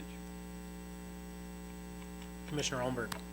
Just a comment towards the tolerance. The tolerance is actually by those landowners that don't feel like they're getting compensated enough for their damage.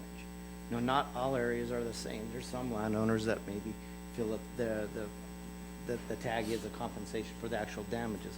We've also heard from plenty of them that said you can keep your tags, they're not compensating me enough. And so that's where the term, the tolerance in my mind comes from, is that they're tolerant because there is something in place. May not be ideal, and it may not compensate for their total damages, but it's a step towards that direction. Further discussion? Yeah, I guess I also think that if there was ways to really mitigate the issue that fit within a farmer's operation, they'd rather mitigate the damage than go through the landowner tag program. That's just because what they're getting for the tags is not compensating for all the damage that occurs. We've heard that from a number of participants. So I know there's efforts out there, but if there was a way to do that fit within the farming operation, I'm sure they would do that to avoid having to get the tags to recoup some of the damage that's occurring. And we'll never be able to quantify the amount of damage that each landowner is experiencing.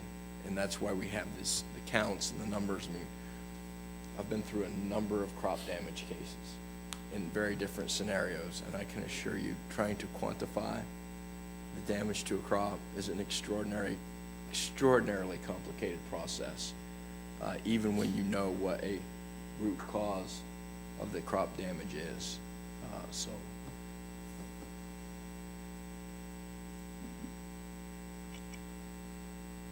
Further discussion? Action from the commission?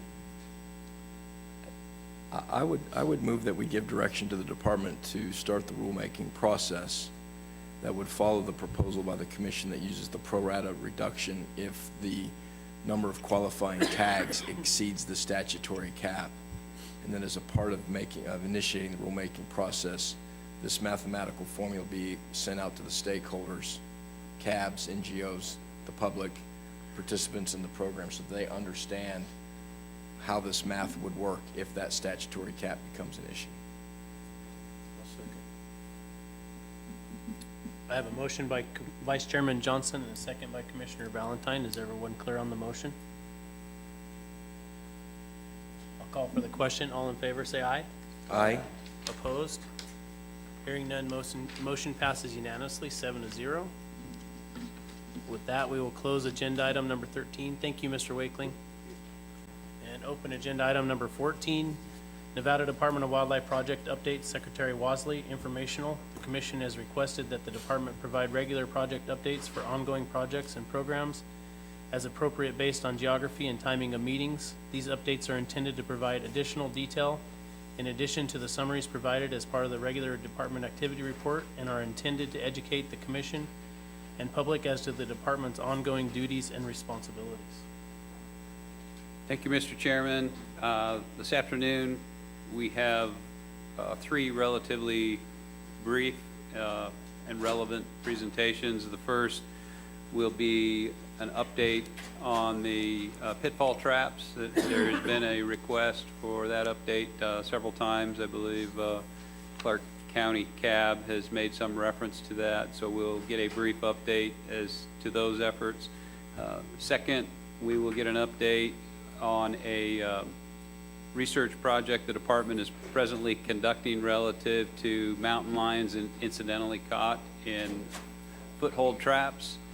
And then lastly, kind of a precursor to tomorrow's field trip, Chief Game Warden Tyler Turnipseed will introduce us to some of the challenges and opportunities around some of our law enforcement responsibilities as it pertains to public safety on waterways as we sit here on the Colorado River.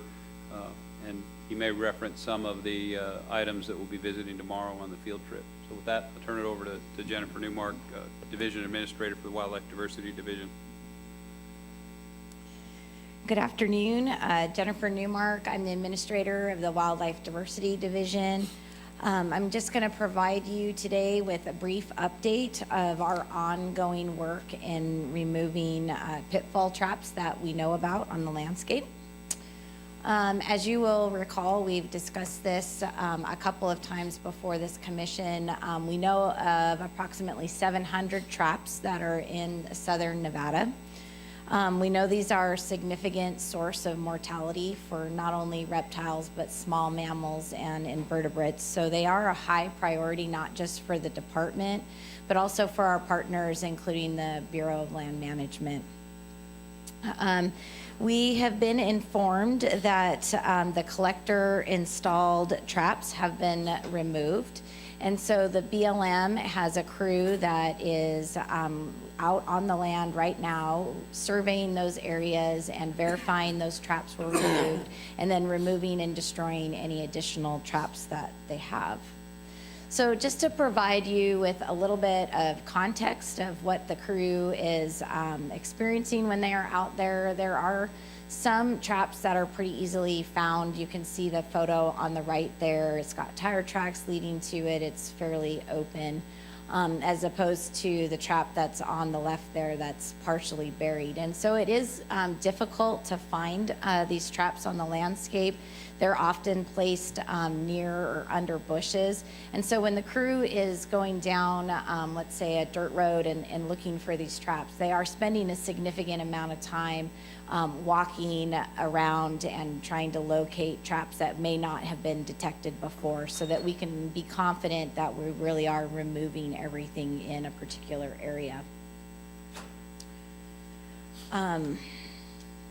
So as I said, we have this, we have a crew that is out and visiting these traps. So the first thing they do when they find the traps is remove anything that's in them, live or dead, catalog that information. And then because these traps are often been in the ground for quite a long time, the buckets, the 5-gallon buckets, are really brittle and they're very difficult to remove. So they will break the buckets down and then fill in the hole. You're familiar with the map there on the left. This is the area that you all visited last March. And just to again show the concentration of the known traps that are out there. And then we'll look a little closer here at the map on the right. This is the area that has been surveyed for just this past week. So the BLM has an NCC crew, a National Conservation crew, that is out on the land. And the blue lines that you see on the map are areas that we previously have visited before, we being the department or the BLM. And the yellow lines are the areas that they are filling in the gaps, if you will. And this is all in Amargosa Valley. Within those yellow lines, they removed 77 traps, and this is work that they did last week, and they're out there as we speak looking for new traps in this area. So overall, and since we've discovered these traps, we've had about 400 that have been removed by the department and our partners. We have that NCC crew that is out currently verifying trap removal and destroying any new traps. And then once we've tackled the areas that we know about, we feel that there are probably other areas out there that may have traps. And so we recognize that the work isn't going to be completed just tackling the Amargosa Valley area. And so we're working with the University of Nevada, Reno. They're going to be doing some modeling for us that will take soil layers, and they're looking for friable soil, basically diggable soil, and help us go and target areas that are likely to have additional traps in there. So I would say that this is an ongoing project. I think that it's not something that's going to be one and done in a couple of weeks, but it will be a high priority for us, and we'll be continuing to work on it in the future. And we'll certainly be keeping you all updated on our progress. With that, I'll take any questions. Thank you, Ms. Newmark. Any questions? Seeing none, thank you. Thank you.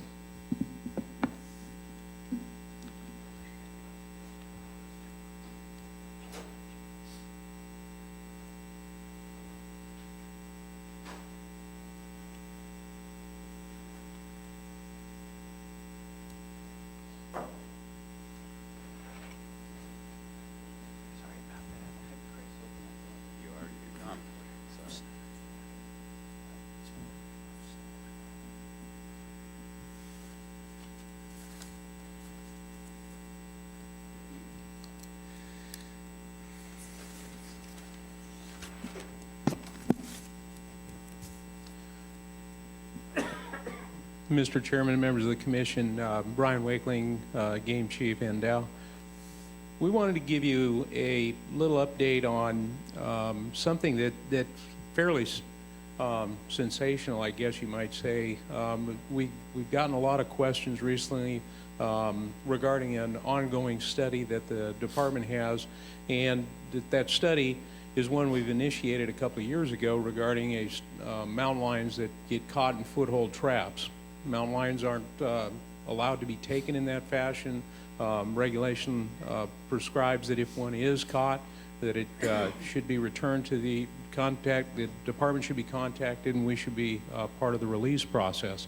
And so kind of wanted to give you some of the study processes that we're using, but there's a lot of noise around it. And so I wanted, before I turn it over to Pat Jackson, the staff specialist who's kind of addressing this, I wanted to try to give you some overview and just kind of the project history, if you will. I started here in 2014, and at that point, we became aware of another project that was partially funded through the Heritage program. It was being conducted by UNR, and at that point we'd been contacted by one of the co-principal investigators and said, you know, we've got a lot of, relatively a large proportion of the radio tagged animals that we've got. They're being caught in foothold traps, and it wasn't part of their primary research design, but it was part of what data they were collecting, and so they passed that information along to us. At that time, we were also had a lawsuit that was initiated, the trapping lawsuit, the Moldy Smith lawsuit that got started, and looking at trapping regulation. And regardless of whether or not we had been faced with that lawsuit, when we become aware of some information, it's incumbent upon the department to try to seek some additional information. And so at that point in time, we initiated a project looking at this, and so that project that we first brought forward in the Predator Plan at that point in time was termed Project 36. And so a lot of times recently you may have heard reference to Project 36. It's, you know, kind of sounds almost like Area 51, mysterious, you know, spooky, and so you see a lot of this being posted on websites. You see it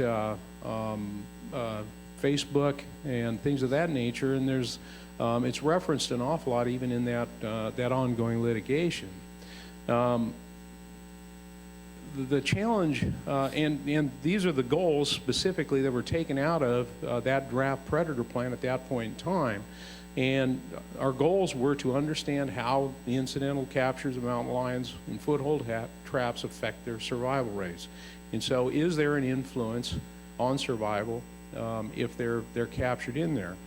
And if there is there any correlation? Are there traps that are more favorable? Are there sets that are more favorable? Is there some way that we can, find some way that influence their survival if they do get captured?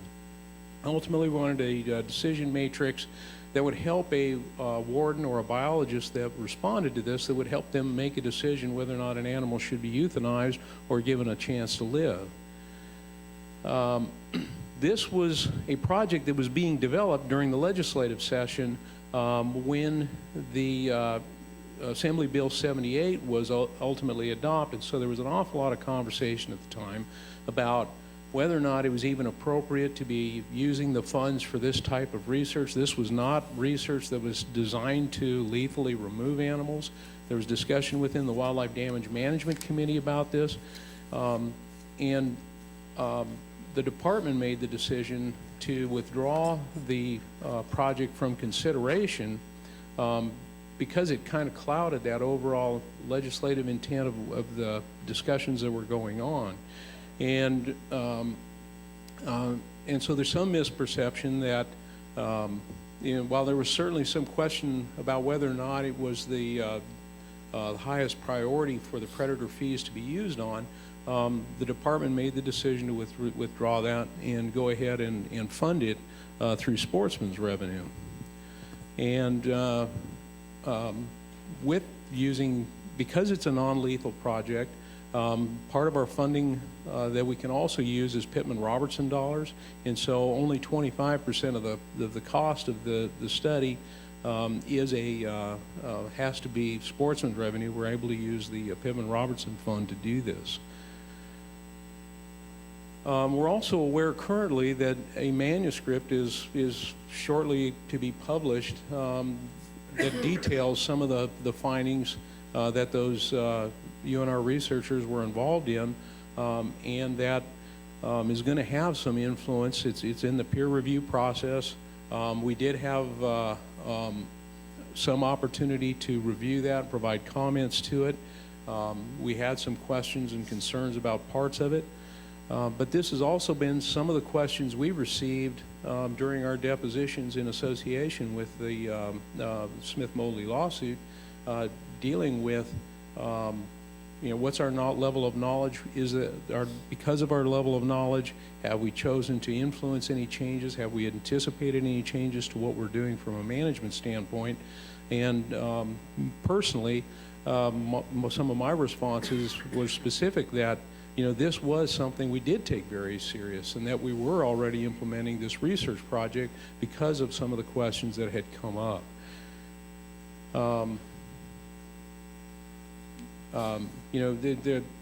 There's been an awful lot of misattribution, I would say, of some of the department's intent in engaging into this research, and so we wanted to be able to share with you some of the design and some of what we're trying to learn, because it's not our intent to, through the research that we're conducting, to try and find some way to make trapping not popular. What we're trying to do is take a look at objective data that we're collecting and be able to inform our decisions going forward. We don't have any objective going in. We're trying to be collecting the most relevant, unbiased data that we possibly can. And I do want to give Pat Jackson an opportunity to provide some of the details on how we're conducting this work. I also like to give Director Wosley an opportunity to comment on anything that relevant to this at this point in time, if he chooses to do so. Thanks, Brian. I'll wait till Pat's presented his portion.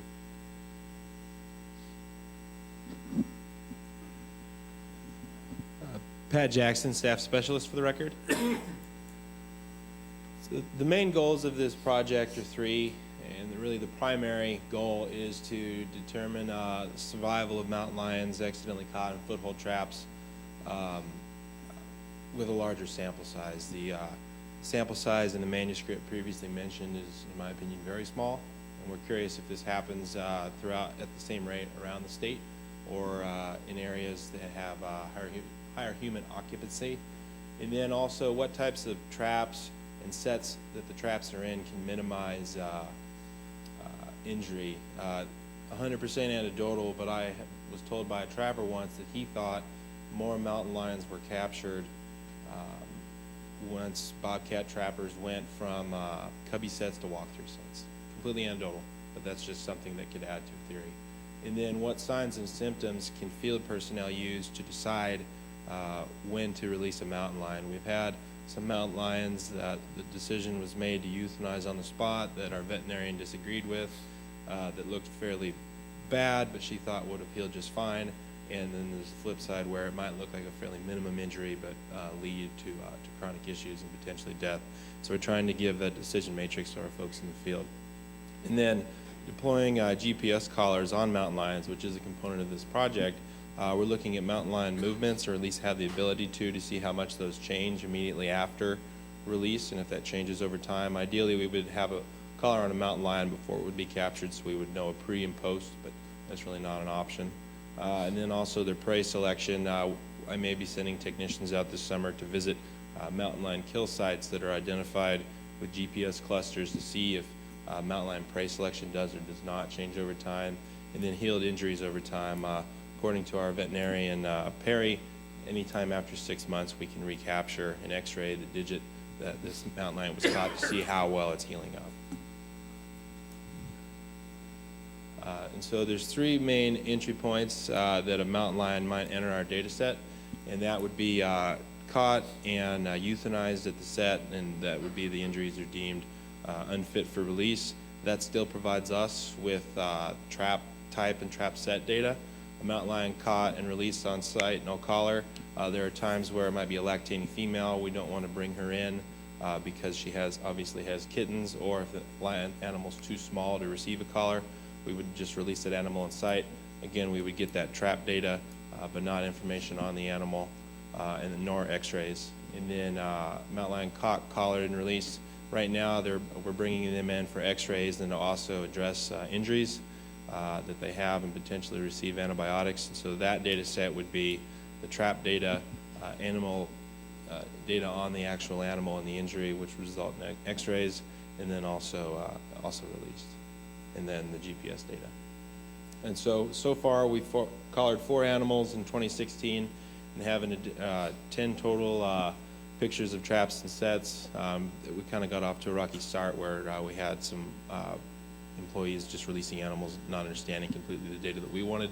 We have that cleaned up, and this year we have collared 5 animals and have an additional 8 sets of pictures and sets for animals.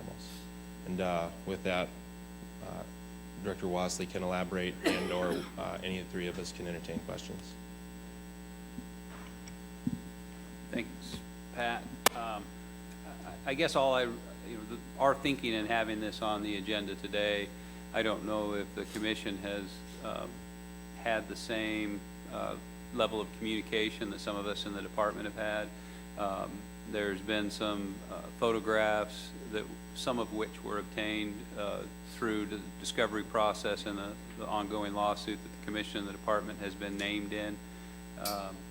I think that it's premature to draw any conclusions or make any conclusions regarding this project thus far. As I believe both staff members indicated, we were presented with an academic manuscript indicating that there may be some issues, there may be some some injuries that animals incidentally caught in foothold traps were incurring that we were unaware of.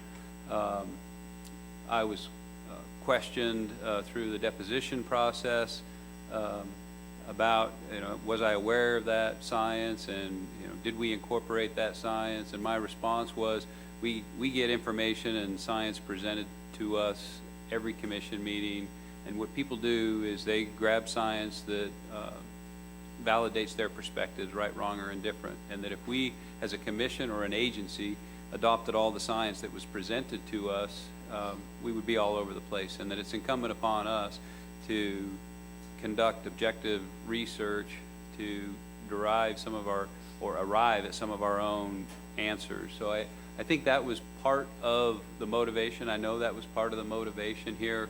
There's scientific literature, there's a lawsuit. We wanted to ask some of these questions ourselves. Currently, the department is being scrutinized and characterized by some as this as being an anti-trapping effort, and as Game Division Administrator Wakeling indicated, this has nothing to do with trying to portray the activity of trapping in any particular light. If there are some guidelines that can be derived as far as animals that would be better off being euthanized than released, or better off being released than euthanized, or if there are some trapping lessons that can be learned from this, it's incumbent upon us to ask those questions, get those answers so that they can be incorporated in the most responsible manner. So I didn't, because of some of the rumors and discussions and claims around this issue, whether it's social media, email, phone calls, I just thought it would be a good idea to have it on the agenda so that you guys would see our perspective, have the history of this, and be able to ask any specific questions that you all might have. And with that, if you guys have any questions, hopefully one of the three of us can answer them. Questions from the commission? Commissioner Hubbs? So, Project 36 initially was part of the predation management plans, and then removed once we were enmeshed with that litigation, just because it kind of touched and concerned some of that subject matter. And then after we removed it, did the project continue forward? I just was confused. So, if I might, it was not removed. Its removal had nothing to do with the litigation. The way that Brian portrayed that was that when the legislature enacted the 80% lethal mandate, because this project didn't have a lethal component and was viewed as a lower priority $3 predator fee project, it was replaced by a project that had a lethal component to more easily allow us to get to that 80% mandate. I know that there was also some commission discussion at that time, and Brian also accurately reflected some of the concern of the commission in using those $3 fees for a non-lethal project. So although it still bears the name Project 36, that's a holdover from a time when it was put forward on the predator management plan, but it was never, it's been funded with other monies since then. Pat Jackson, staff specialist for the record. If I may add, I improperly continue to refer to that project as Project 36. I suppose I could chalk that up to being somewhat naive, but referring to it as Project 36 implies that it was part of the Predator plan at one point and was approved for funding, which it never was. It never made it out of draft form, and so I believe the rest of the department will be referring to this from here on out as Lions in Foothold Traps, projects Lions in Foothold Traps, just to try to prevent that confusion. The train may have left the station, but that's what I'll be referring to it as. Further questions? Commissioner Hubbs? I haven't had a lot of experience or time with the trapping issue, but or just matters in general. But if you do have wildlife in traps that shouldn't or are not like targeted wildlife species that we're trying to trap, what is the protocol for those wildlife that are taken that way or injured that way, or just or is there a protocol that's followed? You were saying here, like we determine kind of the health, and then we can release that, them back into the wild, or is it the trapper that's making that decision, or what goes on there? Pat Jackson for the record. So if a trapper accidentally captures a mountain lion, they can release it themselves, and then they're required to notify us they did so within 24 hours, or a biologist and/or game warden shows up, and then it's a case-by-case situation on whether that animal is brought in for this project, released on site, or euthanized. Further questions for the department? Commissioner Omberg. I just wanted to thank Director Walsley for the presentation and the clarification. My ears have been burned, but I've had a lot of questions, and particularly, it's Project 37 as it was presented as a predator management plan, and I've been asked about it, and I didn't know about it. Well, it's not a predator management plan, and I thank you for clarifying that, and appreciate it. Commissioner Barnes. I do appreciate this because I've heard quite a bit about this, and along with a lot of conspiracy theories that have gone along, and there's a lot of people I know that certain areas are pretty upset about this, so I'm glad to hear your perspective. The one thing I might add is that I heard that all the research or whatever, that the animals has all been in Reno. Is that true? The animals have been moved to Reno to be looked at? Pat Jackson, Staff Specialist for the record. That is true. The pinch point on that is that any animal that receives a collar for this project has an x-ray of both feet, the front or hind, wherever it was captured. And right now we're somewhat limited on where we can do that, Reno. However, we are working on buying a portable x-ray machine. But as of right now, yes, all animals are coming to actually Sparks. They're all coming to Reno, but haven't some of those animals been captured in other parts of the state, brought in and x-rayed, and then taken back and released from those? Yes, that's correct. Yeah, that's what I understood, but there were a couple people that had some real concerns with animals being caught in the northeastern part of the state, transported to Reno, and then transported back when there is a facility in Elko that probably not one of yours, that potentially could contract with to do some of the x-raying so that you wouldn't have the stress and shock on those animals being transported back and forth.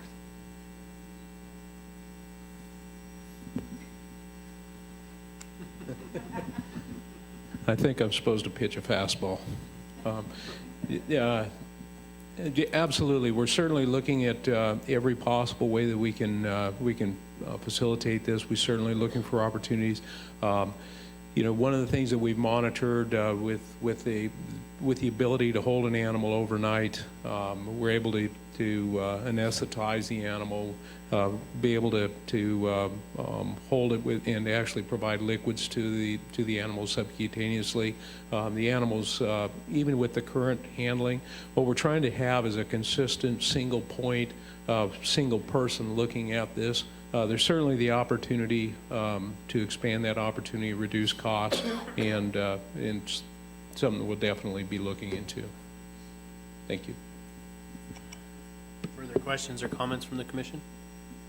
Okay, seeing none. Thank you guys for that.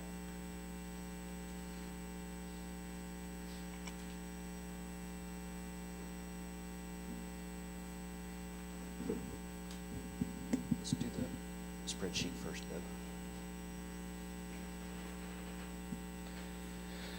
Lastly, and I know everybody's getting on towards the end of the day on the agenda, and I won't take up too much of your time, but Chief Game Warden Tyler Turnipseed again for the record. One thing we wanted to touch on today with project updates was sort of the other half of our job. Of course, at most of these meetings, most of what we talk about from a law enforcement perspective is wildlife enforcement. That seems to generate the most amount of controversy and the most amount of regulatory issues that you guys deal with. But there's also the aspect that we do, maybe not 50%, but a lot of our wardens in the state are funded in large part by and spend the majority of their year doing boating safety enforcement. Statutorily, we are the agency responsible for boating safety enforcement in Nevada, and so we get money to do that from boat registrations, Coast Guard grant money, and fuel tax money. Dave Fiffner, our captain in charge of our boating safety program, and our boating law administrator is here, who can also speak to some of that. But So sort of as a little bit of a teaser for tomorrow, we're going to basically take you down to the Fisherman's Access launch ramp here in Laughlin, show you some of the stuff that we've done there as far as spending our boating access money at Loner Life Jacket Station that we put in to try to make the waterways safer and some of that sort of stuff. And then we'll be headed north back up to Lake Mead to what we call Government Dock, where all of our patrol boats are lined up there at Government Dock. I know we did something similar about 3 years ago or 4 years ago now, so some of you may have seen that, but we also have a lot of new people as well. So we'll talk about some of that stuff tomorrow, and I'll give Captain Fiffner a chance to talk, and then Brady Phillips, one of our game wardens here in Laughlin, who's been here about 7 years. So he's seen a lot of things come and go during his tenure here. The Colorado River, right outside our door here. I don't know if you guys have been here in the summertime, but anywhere from about April through Labor Day weekend, that river is jam-packed with jet skis and boats racing back and forth, and gets to be kind of a dangerous waterway. So we'll touch on some of that tomorrow, and then when we get to Lake Mead, we'll get on a couple of our patrol boats, assuming it's not too windy or rainy. But we'll take you out on the water, make a quick tour down towards the dam, and we'll pass the mic over to fisheries for a little bit to talk about quagga mussels, where you can see the mussels attached to the cliff walls there. We'll also look at one of those AIS decontamination stations where we do the boat inspections at Lake Mead and decontaminate any boats that are leaving with quagga mussels on them and that sort of stuff. After that, again, we'll turn it back over to fisheries, and I think they've got a tour planned at Lake Mead Hatchery where they do raise some native fish. So from the boat accident perspective, when we're wearing that hat of boating enforcement, we essentially are doing highway patrol type work on the waterways. We focus on operators under the influence. We do boat accident investigations. A lot of those get very involved with reconstructions, of recreating what happened in a boat accident. We can show you some pictures of that here in a minute, but a little bit different than a car accident in that, as you guys have heard me say before, right after the impact, everything starts moving again, and there are no skid marks on the pavement. The only skid marks we have to look at are transfer marks on one vessel to another, so there's a whole science in recreating boat accidents. But something we're pretty proud of is this graph here. It shows our statewide number of boat accidents over the last 22 years. And I think there are several reasons for this decline, but if I can take a minute to pat ourselves on the back, I think one of the reasons for this decline is our aggressive enforcement work. We peaked in the mid-90s at about 250 boat accidents per year, to where obviously a steady downward trend, and now we're under 50 per year statewide. There are a couple factors at play there. Like I said, there's a little bit of a false narrative that Lake Mead is too low now for boating, which is totally untrue. Lake Mead is a lot lower than it was, but still plenty of room to boat on. Downturn in the economy, people had less liquid money, pun intended, to spend. That's a factor. Probably things like aquatic invasive species, fees at Lake Mead, all that sort of stuff. But again, I'm convinced that some of this is our fault, which we're proud of. We do operating under the influence checkpoints, just like a DUI checkpoint on the highway. We'll do the same thing at a launch ramp at Lake Mead or Lake Mojave.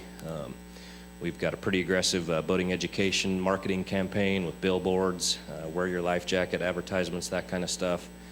We've got a couple people that work on that almost exclusively. And then just our aggressive enforcement stance. Back in the mid-90s and late 90s, we were hitting it hard. We had a big staff of wardens down here who were working boats all summer and had an aggressive stance. Dave Fiffner kind of spearheaded a lot of those efforts way back when. But, we kind of touch on the fact that people might not like getting a citation or getting pulled over for, spraying their buddy on their jet ski or not having their life jacket on when they're water skiing or something. But we go out and write some of those misdemeanor citations, and I think that contributes to this decline. Lets people know that we're out there. We expect people to be safe, and while you might think you're just spraying your buddy with your jet ski, a lot of our accidents are caused by people spraying their buddy with a jet ski, and jet ski versus jet ski almost always results in a broken leg or worse. So like I said, I'm going to go ahead and claim credit for our division and our department being a part of this downturn in accidents. Next graph is real similar. First one, this one was number of accidents. This next one, number of vessels involved, almost the exact same trend. peaked at 350 in the mid-90s, down to almost 50 last year. Same thing here on chart 4. This is the number of people injured in boat accidents statewide, peaked at 108, 109 in the mid-90s, to where last year we were under 20. So something we're pretty proud of. You know, we can talk about all the other factors, but I think it's something that we've worked on pretty hard to achieve. Chart 3 here is a little less of a trend. Number of fatalities that we've seen peaked in 2003 at about 11. These last couple years, knock on wood, we've been at 3. That number is a little bit deceiving in that these are numbers that happen on Nevada waters. We also do get involved with accidents that happen on the Arizona side of these same waters. So if an accident happens on, say, the Arizona side of Lake Mojave, Lake Mead, or Colorado River, quite often we get involved in recreating that accident or investigating it, but it doesn't actually show in our stats. So a couple graphs there to talk about, and then just a few teasers for photos. I asked, where do I find that other one here, Doug? Okay.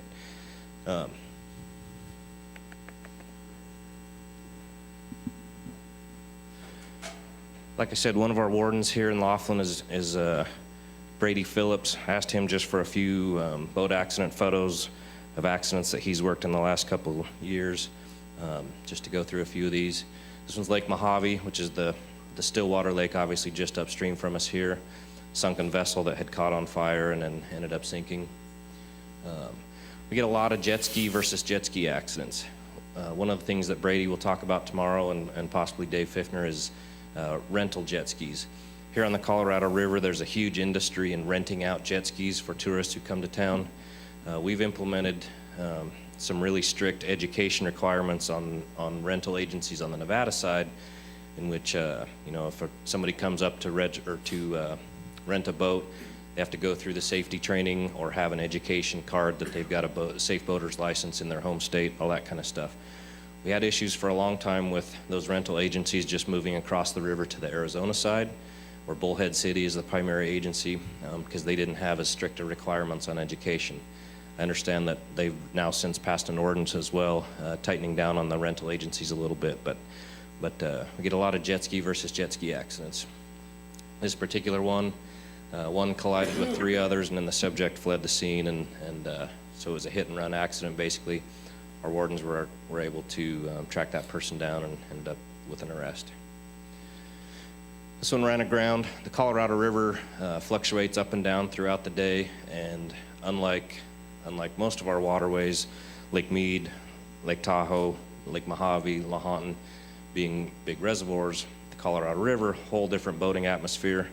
One of my claims to fame is wrecking a boat on one of the docks here, my first week off of field training in 1998 or 99, but whole different atmosphere to boat on, because there's a current, the water's cold coming out from the bottom of Lake Mojave, and it's narrow, everything's moving, and there are shallow reefs everywhere. So if you don't know the river, running up and down it is a little bit treacherous. This is one of those where a grounded vessel ended up sinking. One other aspect that the Colorado River has that's unique to other waterways is there's quite a commercial vessel trade here. This one is called the London, what's it called, Dave? The London something? Yeah, they give tours up and down the river. There's also water taxis here where you can go from casino to casino in a water taxi. So a little bit different than some of our other lakes. We get involved with those commercial issues here a little bit. Technically, the Coast Guard investigates commercial accidents, but we still get involved in them. Here, there's a jet ski pinned underneath that boat. If you can't see it there, that's the white thing underneath it. There's a jet ski upside down under this boat.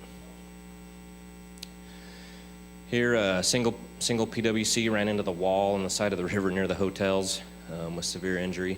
And in that photo on the right, I don't know if you can see, they impacted so hard the engine separated from the outdrive here. I don't know exactly what happened on this one as far as the operator, but I'm assuming that did not go well. Sunken vessel with a near drowning. Tony has touched on it before, Director Wasley has. We find ourselves sometimes where we've got brand new wardens 22, 23 years old that we put into this environment. It's 120 degrees. They're out there working crazy hours, crazy accidents, sometimes horrible fatality accidents, with body parts in the water and all that sort of stuff, and often wonder what that does to some of our young new wardens, but they handle it as best as they can. This one, I believe, collided with the intake straw for the drinking water authority right outside here on the river. The vessel fire, we investigate those as well. We send all of our people to a couple different boat accident investigation schools. IAMI is International Association of Marine Investigators. There's also a 2-week course back east that the Coast Guard puts on. One thing they touch on in those classes that occasionally these boat fires are insurance fraud. Those are a little bit harder to investigate, but we do get some vessel fires that aren't accidental. Here again, there's a jet ski trapped under this pontoon boat.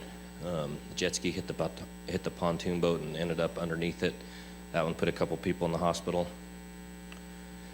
This one was nearly a fatal. I think major trauma, life flight, and the jet skis don't show a lot of that damage, but the impacting vessel on the left and the impacted vessel on the right. The jet skis tend to ramp up one another when they collide, which makes it so you don't see as much damage on the actual vessel, but you see the damage on the person who was sitting on it. This one's kind of one of the little reconstructions we did back at our office. Right as you came into town here, you may have noticed there's an Endow office right at the main intersection corner there. And this is our warehouse behind that office. The impacting vessel on the left and the impacted vessel is the one here in the center. And then looking at the transfer marks and the way things came together, the picture on the right is probably the view that this operator last saw before colliding with the back end of that one. This one, I think I've shown this photo before, or one just like it of the same accident. It was a fatal collision right here on the river, I think 2 summers ago. It was a female operator on her birthday, intoxicated with a fairly heavy load of alcohol and drugs in her system, cruising up the river fairly fast and collided with the dock and a docked vessel that resulted in her fatality on her birthday. So that's it for those pictures. Like I said, just sort of a little teaser for tomorrow. Tomorrow we'll try to keep it moving. I don't know if Deputy Director Rob has anything to add, but we'll start out tomorrow morning down at Fisherman's Access, like I said, at the launch ramp. And we'll talk about loaner life jackets, our boating enforcement program, boat accident investigations, rental agencies. Then we'll head up to Lake Mead, go for a quick boat tour. Like I said, weather permitting. You might want to dress warmly, because even if it's 50 or 60 degrees out, open air on a boat at speed gets a little cool. So, and then we'll talk about aquatic invasive species, decontamination stations, and head up to the hatchery after that. Anything to add, Director Wasley or Jack? All right, thank you guys. Any questions? Thank you, Chief Turnipseed. Questions for Chief? Thank you.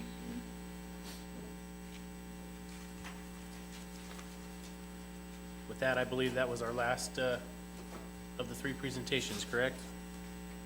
Yes, sir. So we'll close agenda item number 14. Item number 15, future commission meetings and commission committee assignments, Secretary Wasley and Chairman Wallace for possible action. The next commission meeting is scheduled for May 4th and 5th, 2018 in Reno with video streaming to Las Vegas. The commission will review and discuss potential agenda items for that meeting. The commission may change time and meeting location at this time. The chairman may designate and adjust committee assignments and add or dissolve committees as necessary at this time. Any anticipated committee meetings that may occur prior to the next commission meeting may be discussed. Director Wasley. Thank you, Mr. Chairman. The meeting location will be the Washoe Chambers, Washoe County Commission Chambers.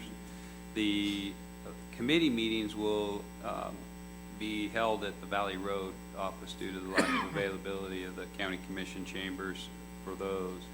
I guess I'll start with the primary agenda items. The big game status report and quotas is the primary issue for this May meeting. The other items I have include the FY19 predation management plan for final approval. We will have an agenda item to highlight the career and accomplishments of Wayne E. Kirch, the namesake for the Kirch Award. We will revisit CGR 470, the petitions regulation, for possible action. I believe the direction from the commission was that there would be some individual exploration of commission policies 64 and 67, and that there could be a possible additional review at that meeting. So I'll reach out to you, Mr. Chairman, as we're developing that agenda, and see if there has been any communication to you by any other commissioner for desire to explore either of those. Okay. I believe we'll also explore options for Commission Policy 50 for possible action. There's a possibility that we could also have a report on the big game main draw at that point in time. That will be after that application period closes. So if there's a desire by the commission to hear the status of that process, that's something we can add. Also, I believe we're scheduled to have a report from the Heritage Committee. We will try to get some language for discussion purposes on the landowner compensation, damage compensation tag program. Vice Chairman Johnston indicated a desire to have the attorney-client meeting relative to the Smith-Moldy lawsuit in conjunction with that meeting. So as we develop that agenda and look for those opportunities, we'll communicate with you, Mr. Chairman and Vice Chairman. As I indicated earlier, we also received a petition yesterday addressing the minimum gauge allowable for turkeys. So I'll share that petition with the commission as well. Aside from the Heritage Committee, I don't know, Mr. Chairman, if there are other committees that are scheduled to meet or you'd like to meet. The Heritage Committee is the only one that I'm presently aware of. That's the only one I'm aware of, too, at the moment. Perhaps if we can, the tag allocation application hunt committee. It's been a while since we've met. We've given the department some time going to the new system, but I've been contacted by some people about remaining issues on that committee.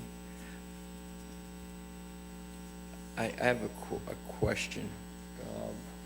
With the petition on the lowering the minimum gauge on the turkey hunts, could the department, maybe Chief Game Warden Turnipseed, could we look at other states and what their requirements are? It's not as though turkey hunting is certainly not unique to Nevada. I'd like to see what other states have in that regard. It's my understanding, based on communication with the petitioner, that Nevada is one of 13 other states, or 13 states in total, that do not allow 410 for turkey hunting. So I believe if what's been portrayed by the petitioner is accurate, we would be in the minority. I guess I would ask for the commission's direction relative to the Commission Policy 20.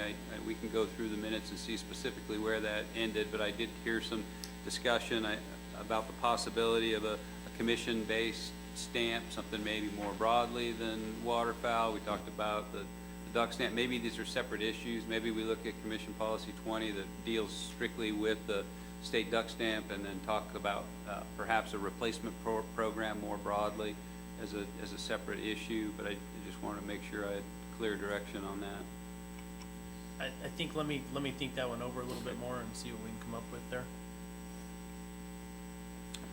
And that concludes my list of items. I didn't know if we were, just because typically Commissioner McNinch and Jordan Neubauer, I think it is, have been handling the Administrative Policies Procedures Committee, but I know we had discussed not meeting this go-round. Not necessarily the next meeting, so it might be a committee that is meeting. I think it may be, but I'm not sure on that. I know this meeting was because Commissioner McNinch knew he wouldn't be here. Okay. So there's a good possibility that the policy committee may be meeting, but I haven't heard any discussion on that nor seen an agenda, so.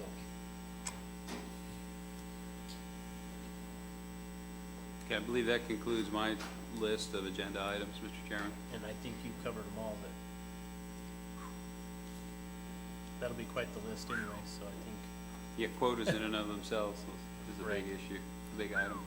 Any other items from the commission that, potential agenda items? Okay.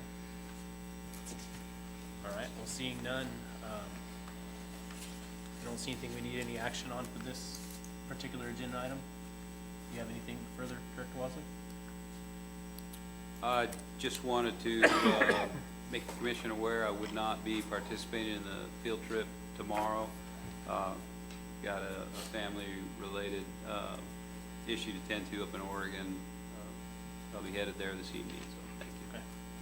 Thank you. All right, with that, we will close agenda item number 15. Move to agenda item number 16, public comment period. Persons wishing to speak are requested to complete a speaker's card and present it to the recording secretary. Public comment will be limited to 3 minutes. No action can be taken by the commission at this time. Any item requiring commission action may be scheduled on a future commission agenda. Public comment? Okay, seeing none, I'll bring it back to the commission, and we will adjourn until tomorrow morning.